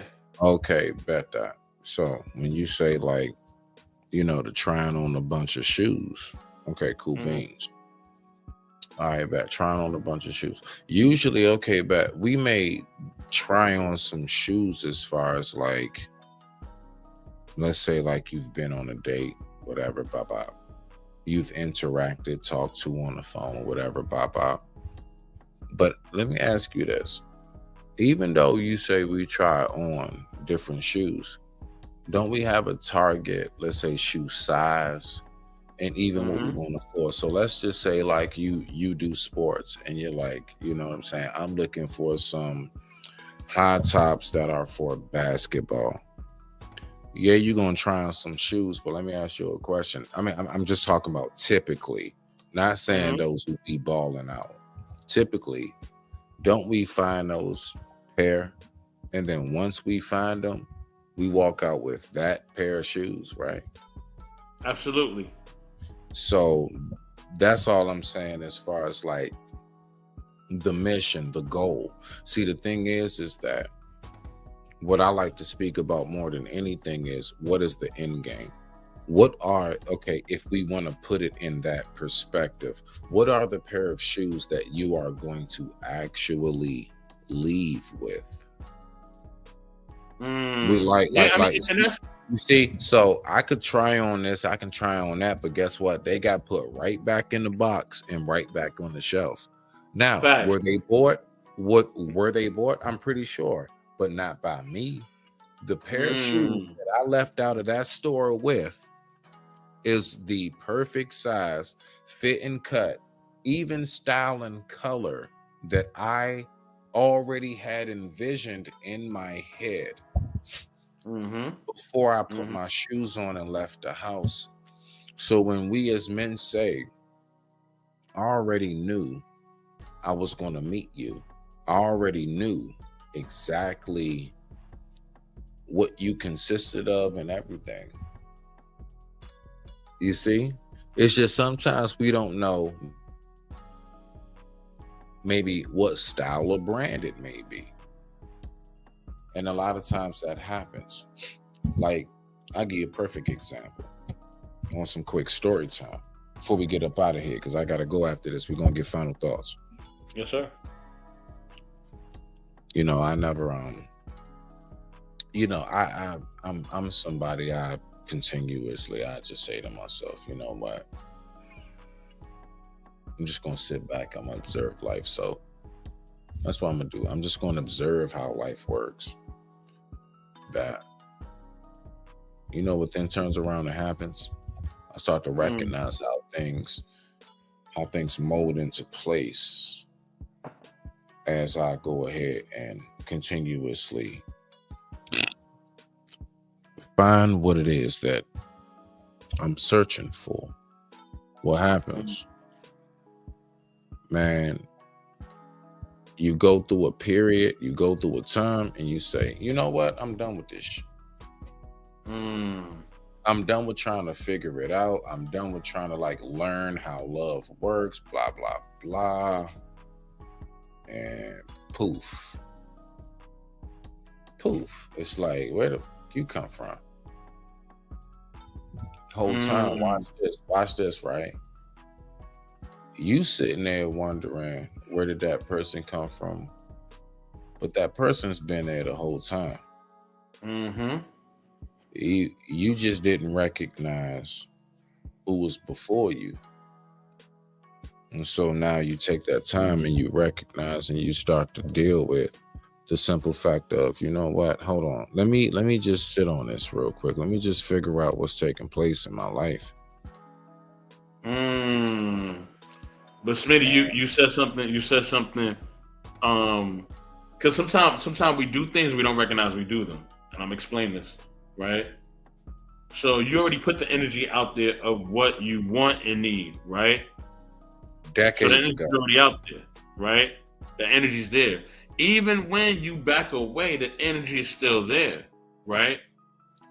So if what you want and need is and the energy is still there, and that hasn't changed, you still are looking for that, right?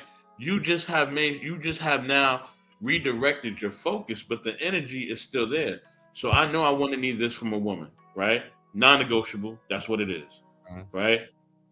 These are my wants, these are my needs, and in that I am willing to compromise. You know what I mean? But it's only to a certain point, and these are the things that I'm only willing to compromise with. That's it. That's all. The energy's It's not there. even about, but see. So you want to know what? Like, listen, man. See, this is when we extend beyond even that level. I never once have I ever had to speak about a compromise or nothing. It was seen and recognized. It was acknowledged. It was adhered to, as in just simply paid attention to. See, the thing about it is when it just like resides in a very, very peaceful state of effortlessness. Like, listen, I'm really saying some like real talk. Like, I don't do the whole bunch of beating around the bush. No, none of that. I mean, it's real simple. You will learn exactly how these things formulate themselves depending on who's around you. And so, you know what happens? So you got folks that'll say things to you like this right here. Like, matter of fact, because this, you know what? I'm just going to play it because, hold on. Because, you know what I'm saying? She actually sent this to me. Like, so look, right? This right here. Let me hear your response, because I already know you've seen it. I'm not even tripping on that. I know you've seen it. I want to know your response behind this one right here. So this, hold on. Oh, there it is. Before we get up out of here, because it's real simple, bro. Shorts, and there it is right there. What's your take on this right here? There it is. All right, bro. Boom. What's your take on this? Is standards will always expose those who come with an agenda, and your emotional intelligence and biblical standards will always frustrate those who can't run game on you. It will always frustrate manipulators. Then what you have to be careful of is manipulators will try to project on you. They'll start to say things like, you got trust issues. How about, this is not trust issues. This is, I've seen this pattern before, and I refuse to entertain the same pattern of being deceived because I compromised my standards. To have standards is to be. Now, that's the main part. So, on some real. You know what I notice nowadays? Again, that's why I said, even when I was speaking on what I was speaking on, as far as like when you reach a certain level, I mean, at least me, I don't know about other people, because I do recognize people do pull their phones out when they're in the worst of pain. I shit you not. When y'all don't hear from me the most, that's probably when I'm going through the worst of pain. When I actually pop up, it's because I'm good now. I'm all right. So, what's your take on, in a nutshell, the whole view of if you speak about something that was bad that happened to you, and you know how people pull out real quick, you still mad, you mad, who hurt you, why you still hurt, the whole nine. Right. You already know, bruh. Talk about it. Mhm. Got the floor. Yeah, like you said that, from the video and even from your reference, it's a way of them to manipulate so they can get what they want. It's an incubus succubus type of trait, narcissism as well, and there's other um, facets of that, right? Where people Let's interact be careful negatively. of our words. No, but you Laughing my understand. butt off. I'm joking with you now. Yeah. So when we know these people have these negative traits, you know, we have to basically treat them with a long wooden spoon. You know what I mean? And basically a short leash as well, because we see their motives, and once their motives are clear, we move accordingly. You know what I mean? And to the point that I also was trying to make as well, our focus has to be linear, so it has to be completely straight line, right? But in it Right. is linear yet is multi-layered, and I know that kind of is a little. It kind of doesn't make sense, but I'm gonna tie it together. It's linear because yes, this is what I'm looking for. This is what I want to go after. This is the type of Come sit down person that next I to want me. to be with, et cetera, et cetera, et Come cetera. on, sit These are down. the boxes Come on, you got to check. sit down. You good? You know what I mean? You know, cool. Those are boxes you got to check. It's multi-layered because there can be multiple people that can fit those things, Yeah. right? Good. So, Now, mhm. which one is going to, like you said, which pair of shoes am I going to walk out with, right? Which person is going to fit my Right. life, my lifestyle, the way I need it to be, the way I want it to Right. be, and the way I desire it to be. And whoever fits that, you know what I mean, to a T, to the way that I and Man. also them, right? If we both are in agreement upon this, because we got to be unified, right? If we are unified and this is what it is and this is what it's going to be, cool. Uh, Everything can work out. But a lot of times we don't a lot of times we're not doing that. We're not communicating it. We're not putting it into action. And then that's where that's all the stuff you see on social media. Oh, he not a man because he ain't do this. Oh, she's not a woman because she ain't do that. We get all that because what I mean, the process that person didn't do, they didn't do the process for themselves first. So now when they get out there into the world and they facing the incubuses, the succubuses, and the narcissists, and they get eat up out here, is because they didn't come already correct with what they already have in place for themselves. If anybody's gonna interact with them, you know what I mean? If somebody walk into your home, Smitty, and you say, "Hey, you go into that room, and that room. Don't ever go into the room over there. That side of the house is off limits." You set the tone already, right? But if somebody walks into your house and you don't set the tone, and they just walking around, and then you get mad and walking to the wrong room, it's because you didn't communicate and you didn't set the standard of what's going to happen within them being in your house. And that's that is definitely that is that is something that is the case. So, we also have to remember, look, right? When it comes to, like, what it is, whatever standards you set, the whole nine, I promise you, whatever it is that takes place in a man's life, yo, it's going to be a certain degree of, okay, I'm going to observe, I'm going to see, I'll tolerate. It's going to come a point you're just not going to see that man no more. Period. So, as far as that man's standards has to be set on basic premises. Let's continue with this. Watch. be aware of your value.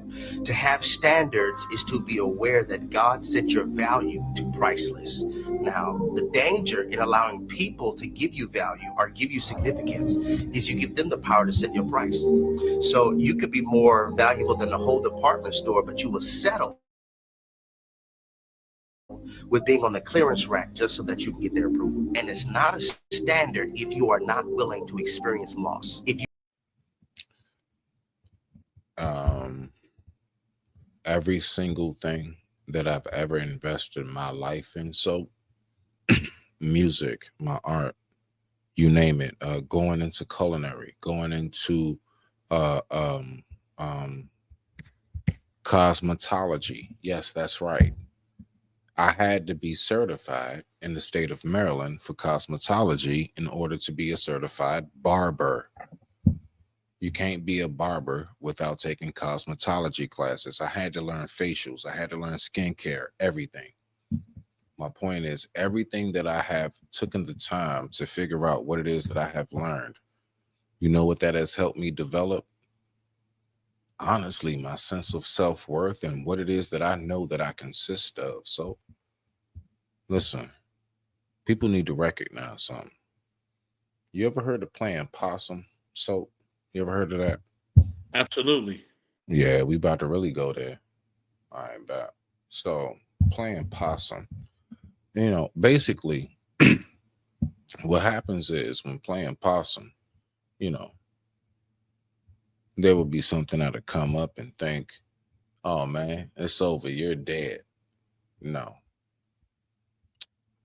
That's just the position that we purposely put ourselves in to go ahead and make sure that you sniff, look, observe, and then keep going. And as soon as you keep going, you know what? We go ahead and reside from up out of that state. And then we just keep on moving. See, look, I promise you, it's a lot of stuff people don't realize. I observe a lot more than what it is I respond to. I also actually make sure that I look at the full dynamics of what takes place around me in my life. Why do I do that? So let me ask you a question. Do you know why I do that? I mean, you have to observe so that you No, know. that is the wrong answer because you said too many words. The answer is peace. That's it. Okay. You see Okay. where I'm at? You funny man. Right. Mm. Follow me And for that. playing possum is a tactic of guerrilla warfare. I just want to say that.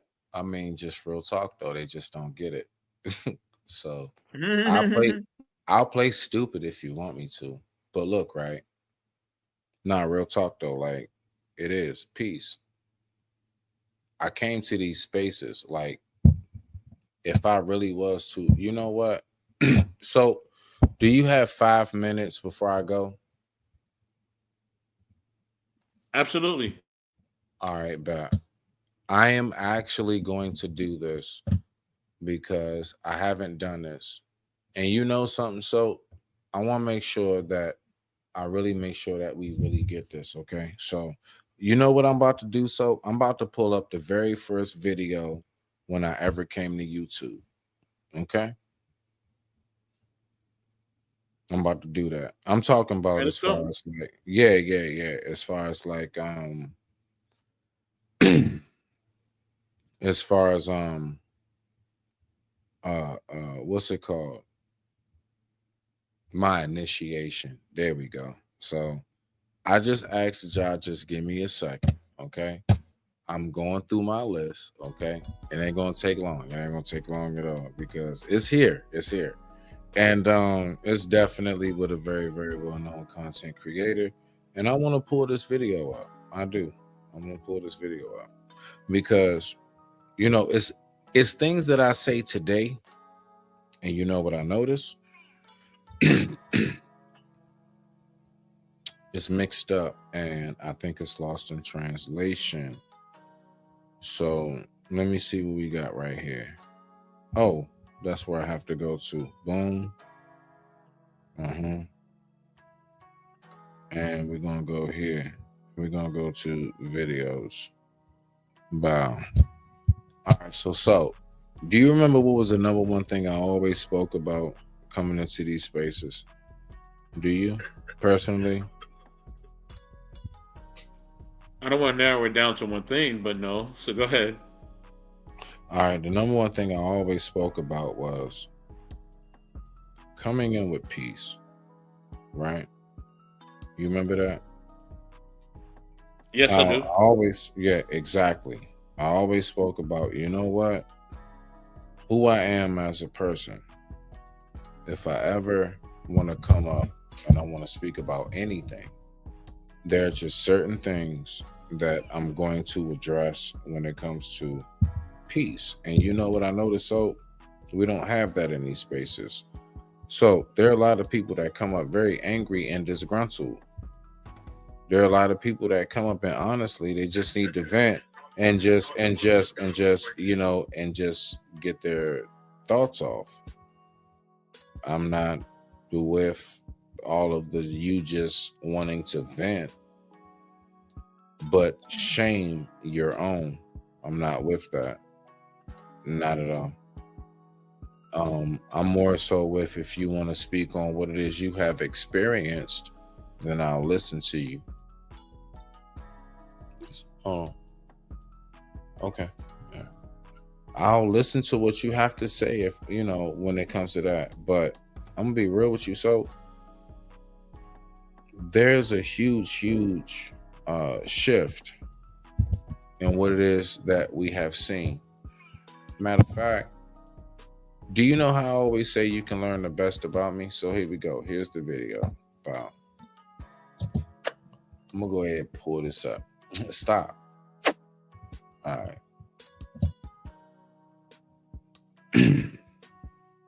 Anyway, so I want you to look at this video, and I did this artistically, and I did it for the reason of us understanding where we are and how we stand in these platforms of whatever it is we call this space. So hold on, here we go. Right. Let me see something right here. Yeah, that's it right there. All right, that's it right there. All right. So you ready? I'm here. I'm dead ass. After this video, we're gone because I don't have no choice but to. I've been summoned, and we're gonna have a good evening. So I want us to look at this, and I want you to tell me what you think about this, and we're gone.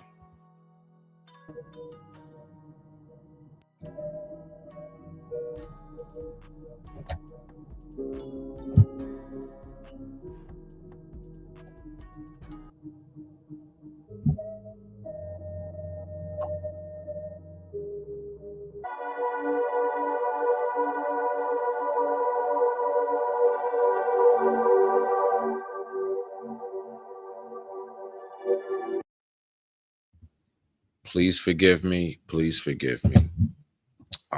Hold on, because I got a text saying it started in the middle, and I want to make sure though. Listen, it's a whole audience I have that. Yeah, hold on 1 second. I'm sorry. Hold on. Okay. All right. Back. Let's go.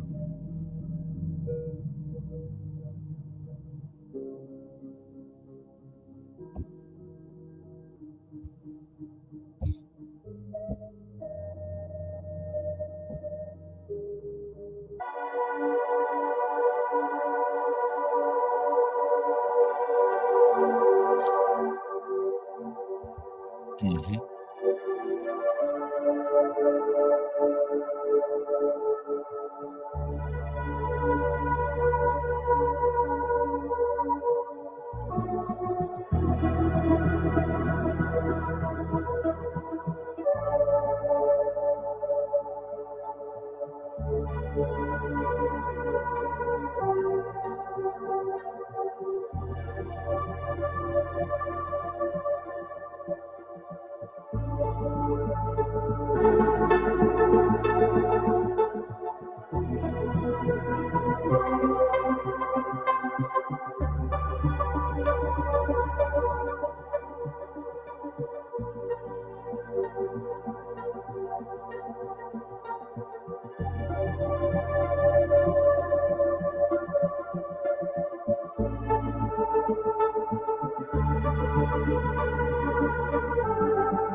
Wow, that was a lot. Hold on. God dang it, my bad. Nah. Do you get the message? Once upon a um, time, yeah, I see you know, how yeah. at one time we were united, then things happened, and then we were separated, and then somebody has to come and or a group of us has to come and create peace and sacrifice for us to have to be aligned again. You know what I mean? And to rise up again and to have peace and all the fruits of the spirit here again. I definitely understand that.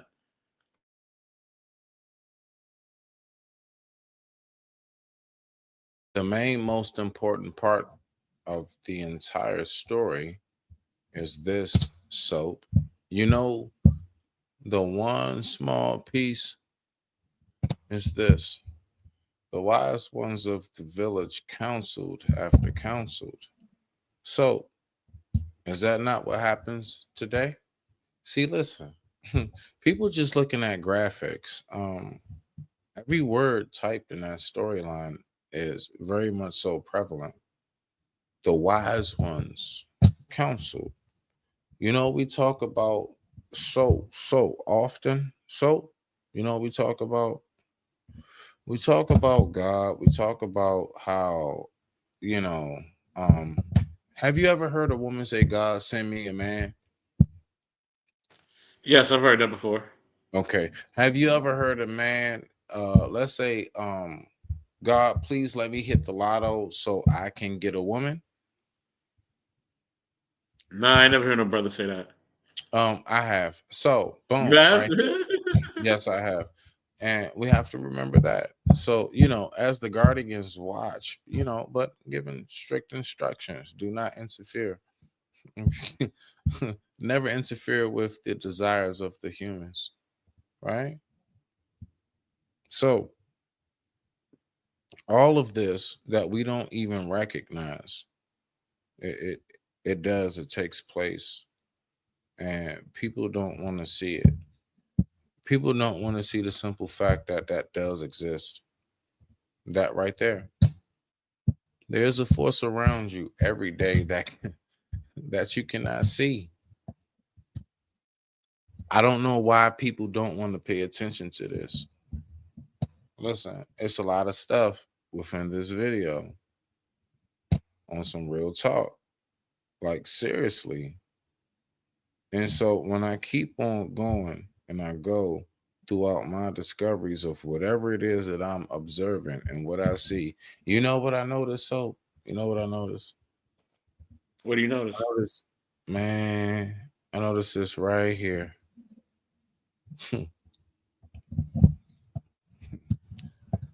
I noticed that the one, as he who is the embodiment of pure hatred and evil, watches over all of us. Yeah, watches over all of us. You see? Look, a lot of people don't realize a lot of things that take place in our lives and what's going on today. And I'm saying this as somebody who is in a complete state of detox. I am like real deal on some like, nah, we just going detox. Now, so you know the most tragic part of everything that goes on with your detox You want to know what it is? It's this right here. What is it? You see how it says here, there are lost souls of lust and vengeance, run desperately for the light, praying for love to greet them. Do you see that? So, Yes, sir. man, it's something. It is something. Now watch this, right? Now watch this. See, the thing about it is that people don't realize sacrifices are made, right? Sacrifices are made. And as it says, right? Oh man. There are basically, finally, the heavens have forgiven humanity, but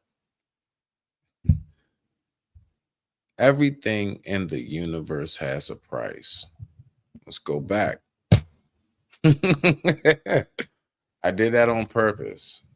People, I'm talking to our spirit right now. Like I'm not joking. I'm talking to our spirit. So right here, right? So this is what it says right here. Okay, so hold on. Bam. I stand before the guardians. Wisdom, wrath, lust, and greed. Okay. So you stand before those guardians of wisdom, wrath, lust, and greed. Now we are going to move forward. What happens exactly? Hold on. All right. So now we're back at this point. Finally, the heavens have forgiven humanity, but everything has a price. Why did I go to the guardians? Who did I go to after the guardians? Did we really pay attention to what's going on? Right? Did we really pay attention? Okay. Pete. So after I went to the guardians, right? Right? They sent me somewhere. It was somewhere they sent me, and they said, you have to figure out this and you have to reach this location. Bam, cool, no problem. All right, bet. So now I'm here. Oh, snap. Who is that? Who is that? You know, once upon a time, I remember a show called Captain Planet. So now, you know, I'm pleading with Mother Earth. You see? Please forgive humanity. Ain't that something? You know, that's all we want. That's all we want, right? There's no response. All she did was weep. Ain't that something? Wow. So now, yeah, see? So as we further move forward, there's a lot that's realized. So the things that are realized one day when finally you say to yourself, you know what? I'm going to be that one. I'm going to be that one. I'm going to step out on a limb. I'm sick of what it is that I see. I'm sick of what it is that I recognize that goes on. And you recognize that there is an enemy out here. That's right.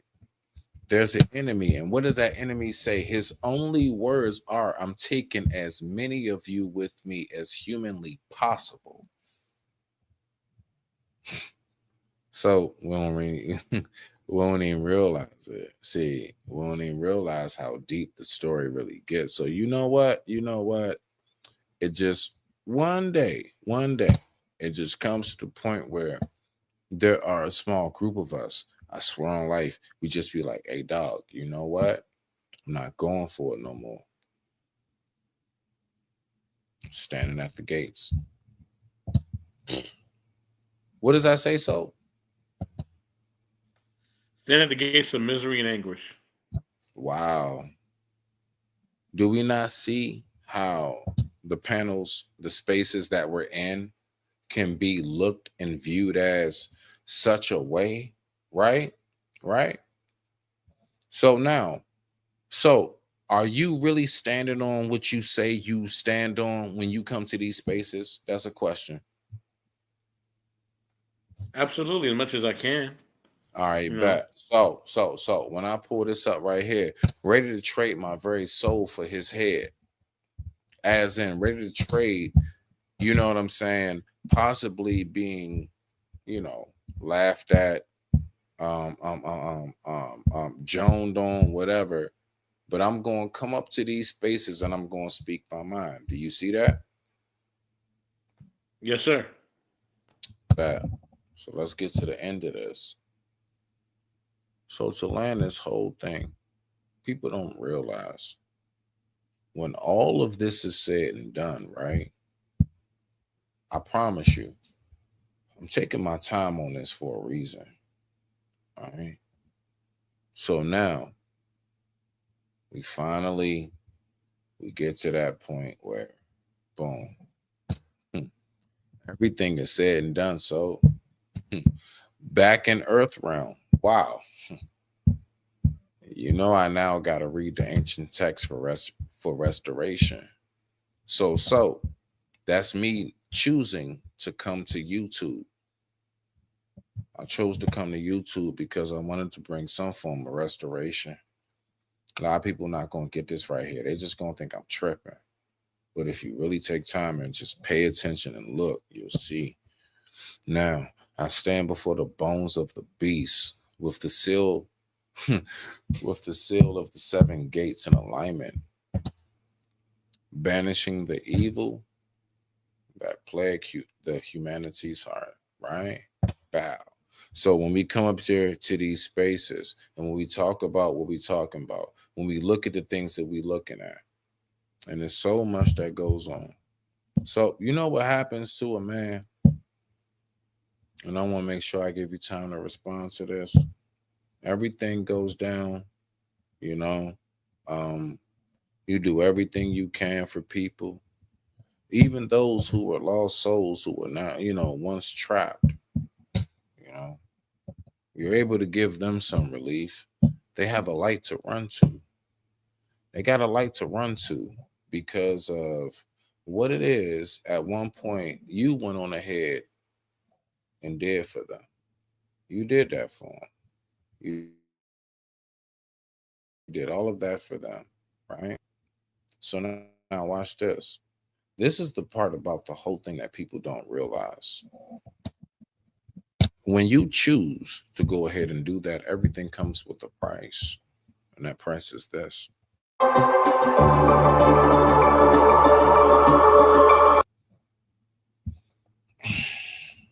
After everything, and as for our hero, the price of restoring the hearts of humanity was with his soul, a price in equal exchange. 7,000 years in total darkness. Is that literal? No. We're making it dramatic for the story. The point is this. Soap, you know how I go. We hit them different angles, right? So my point is, did you hear everything I said? Yes, I did. Okay, I'll just make sure. All right. So my point is, even though it's very animated, people don't realize, those of us who come up here and, at times maybe put our life on the line in a sense of whatever we may share. Those of us who actually sacrifice literally time, family, everything.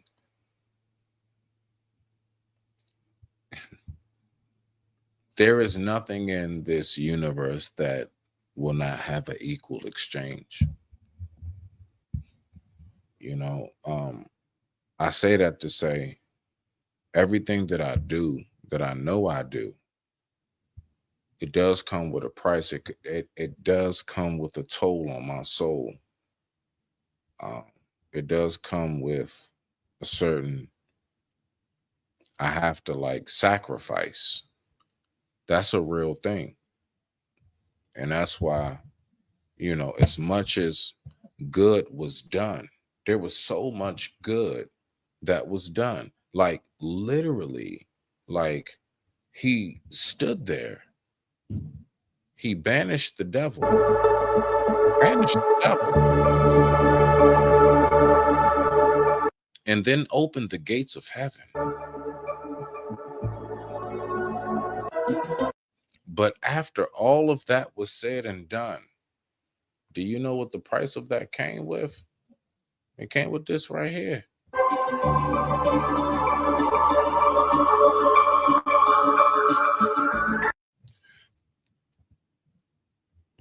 Doing too much for other people can cost you your own peace.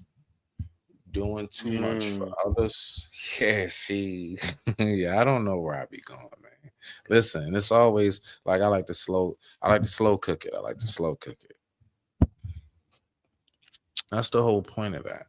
I just like to add the animation to get your attention and keep it.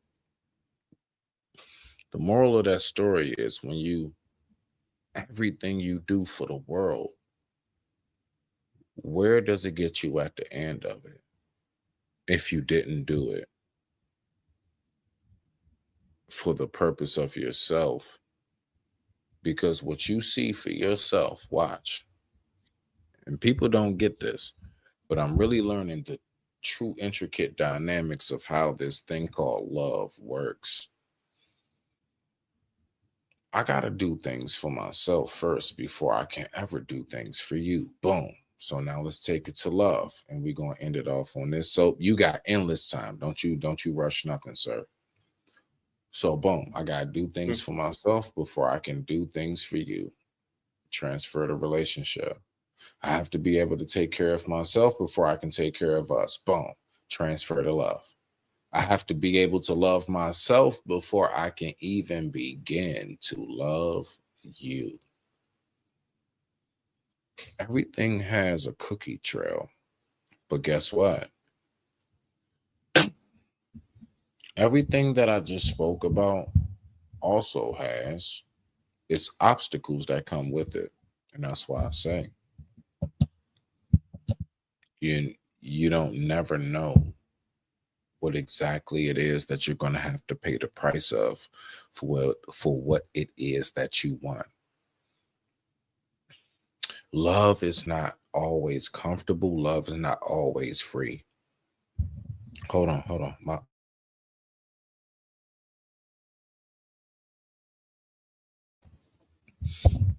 In the very beginning,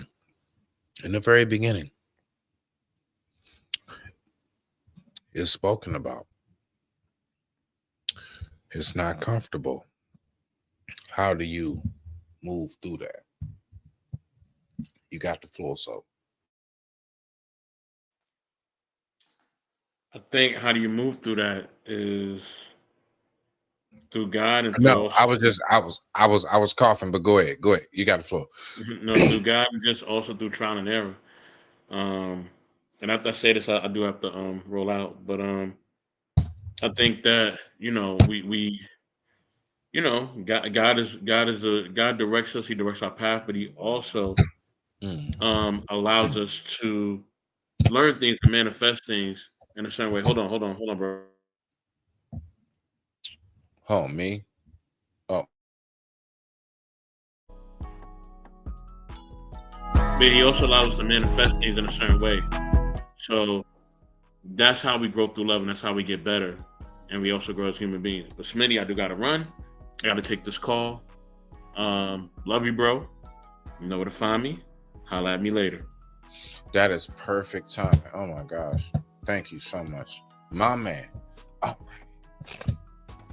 Yes, I definitely got the message. All right. So we're going to go ahead. We're going to really get ready to get up out of here, but y'all already know. I got to end y'all off with, always at least a good ending. But I want us to recognize something in which is spoken about. I'm going to make sure I speak about this, right? Let's get it.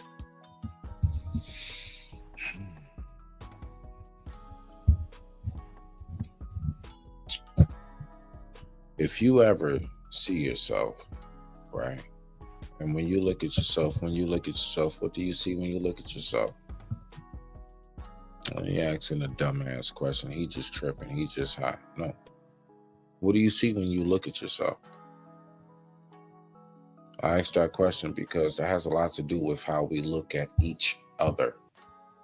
Look, the whole premise of everything that was spoken about today was why we don't pass down wisdom. All right, so watch this. Again, I know he just high. No. One more again for the win. When you look at yourself, what do you see? Why do I ask that? Because whatever it is that you see in yourself, 9 times out of 10, that's what you're going to see in those who are around you. Now, of course, we can differentiate.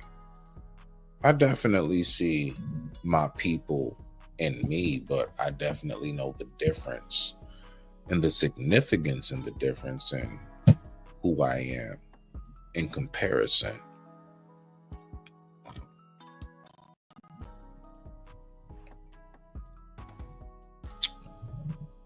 Are you really, honestly, supposed to charge for something that at the end of it all, do you really want to leave this world like, I don't know, let's say the pharaohs?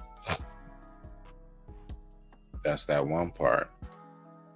Do you want to leave the world like the pharaohs? You know, the pharaohs, you know what they did, right? They like just gathered a whole bunch of stuff and they just, somehow in their mind they thought, I'm going to gather everything here and then take it with me over there. There's word written about who goes to the lake first. I won't speak about that too much.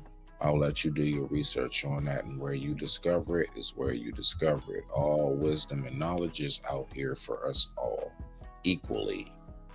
I obtained it, so can you. Seek and ye shall find. Figure out what happened to Pharaoh when thinking that you can take everything with you. Now, why do I say that? Information, wisdom. I do get it. If you set up a certain platform,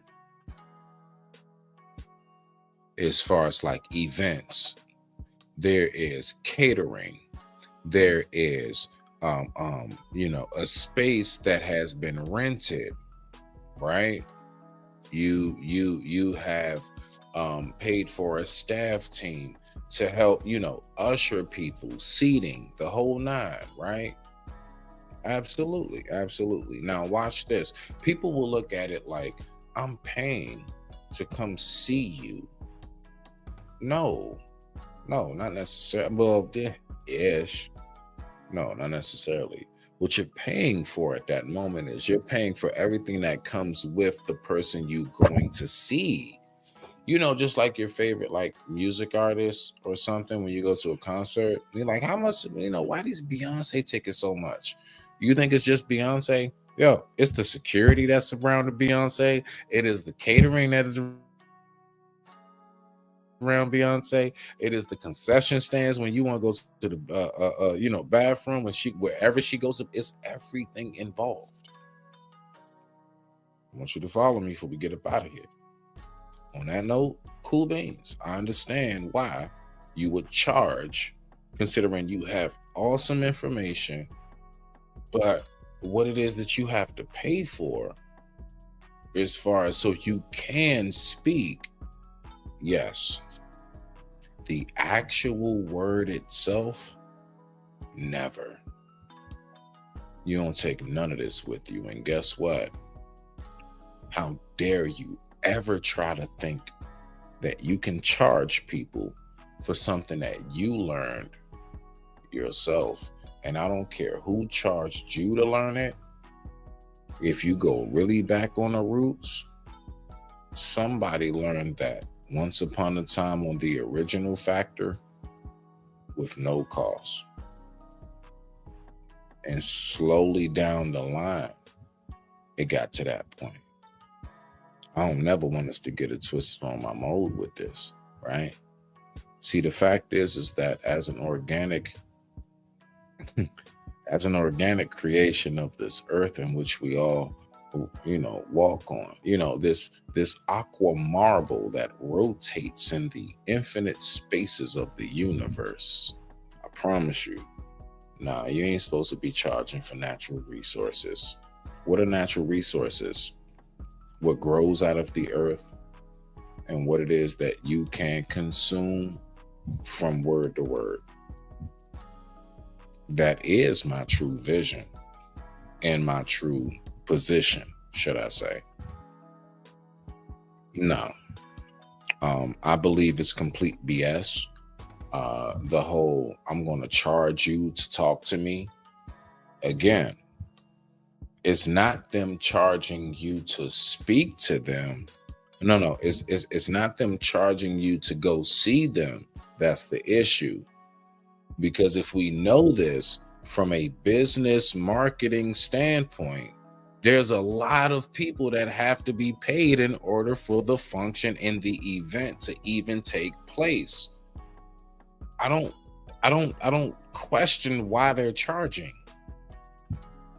But let me just be like sitting on the phone with you on some one-on-one, and you like, yeah, I mean, okay, I hear a little bit. I bet. Set an appointment. Sorry. Yeah, listen, we don't take none of this with us. There's nothing new under the sun. It doesn't matter what you do, but how it's done. I don't care what it is that y'all have heard me say. Well, no, not that part. There have been things that you've heard me say. It is absolutely original from me. Yes. But even the concept of that still comes from an original platform and premise. My point is, we be trying to charge people for something that's already been passed down for like centuries and millennia now. You see? Like I don't know why people go around on some gurush and some I'm so this, I'm so that, and whole T. You're not saying nothing that isn't obtainable and hasn't been obtained. Like, that's just the fact. But I get it. If you had to go through that process, then yeah, of course, you're going to have that mind state when it comes to that process. But I just tell you right now, when it comes to you learning anything, I'm going to tell you right now, seriously, my whole piece and we gone. It's your absolute duty to make sure that you give that back to your people. It is your absolute duty to make sure that whatever it is that goes on with what you learn, don't be selfish with that. Why? See, there are people that's going to speak very physical, be like, nah, bump that. You know what I'm saying? Nah, yeah, you can speak physical all you want. Speak physical, but guess what? Your after your physical life existence is going to be much, much longer than anything your physical life consisted of. My point is, you can't take none of this with you, and you got to pay more attention to where are you going to be for longer? You going to be in the afterlife longer, or will you be here longer? So with that being said, I'm just trying to figure out, people, which is more important. Huh? Yeah, I know, right? That's a real tough cookie to crack, ain't it? That's a real tough cookie to crack. But you know what we gonna do? I'm gonna let you think about it while I go ahead and pull this video up that my oh so beautiful lady gave me. And god damn it, girl, I swear on life. Yeah, I have a wonderful evening, man. Respect to the family. I'm about to go eat good, pray good, sleep, and go ahead and rest.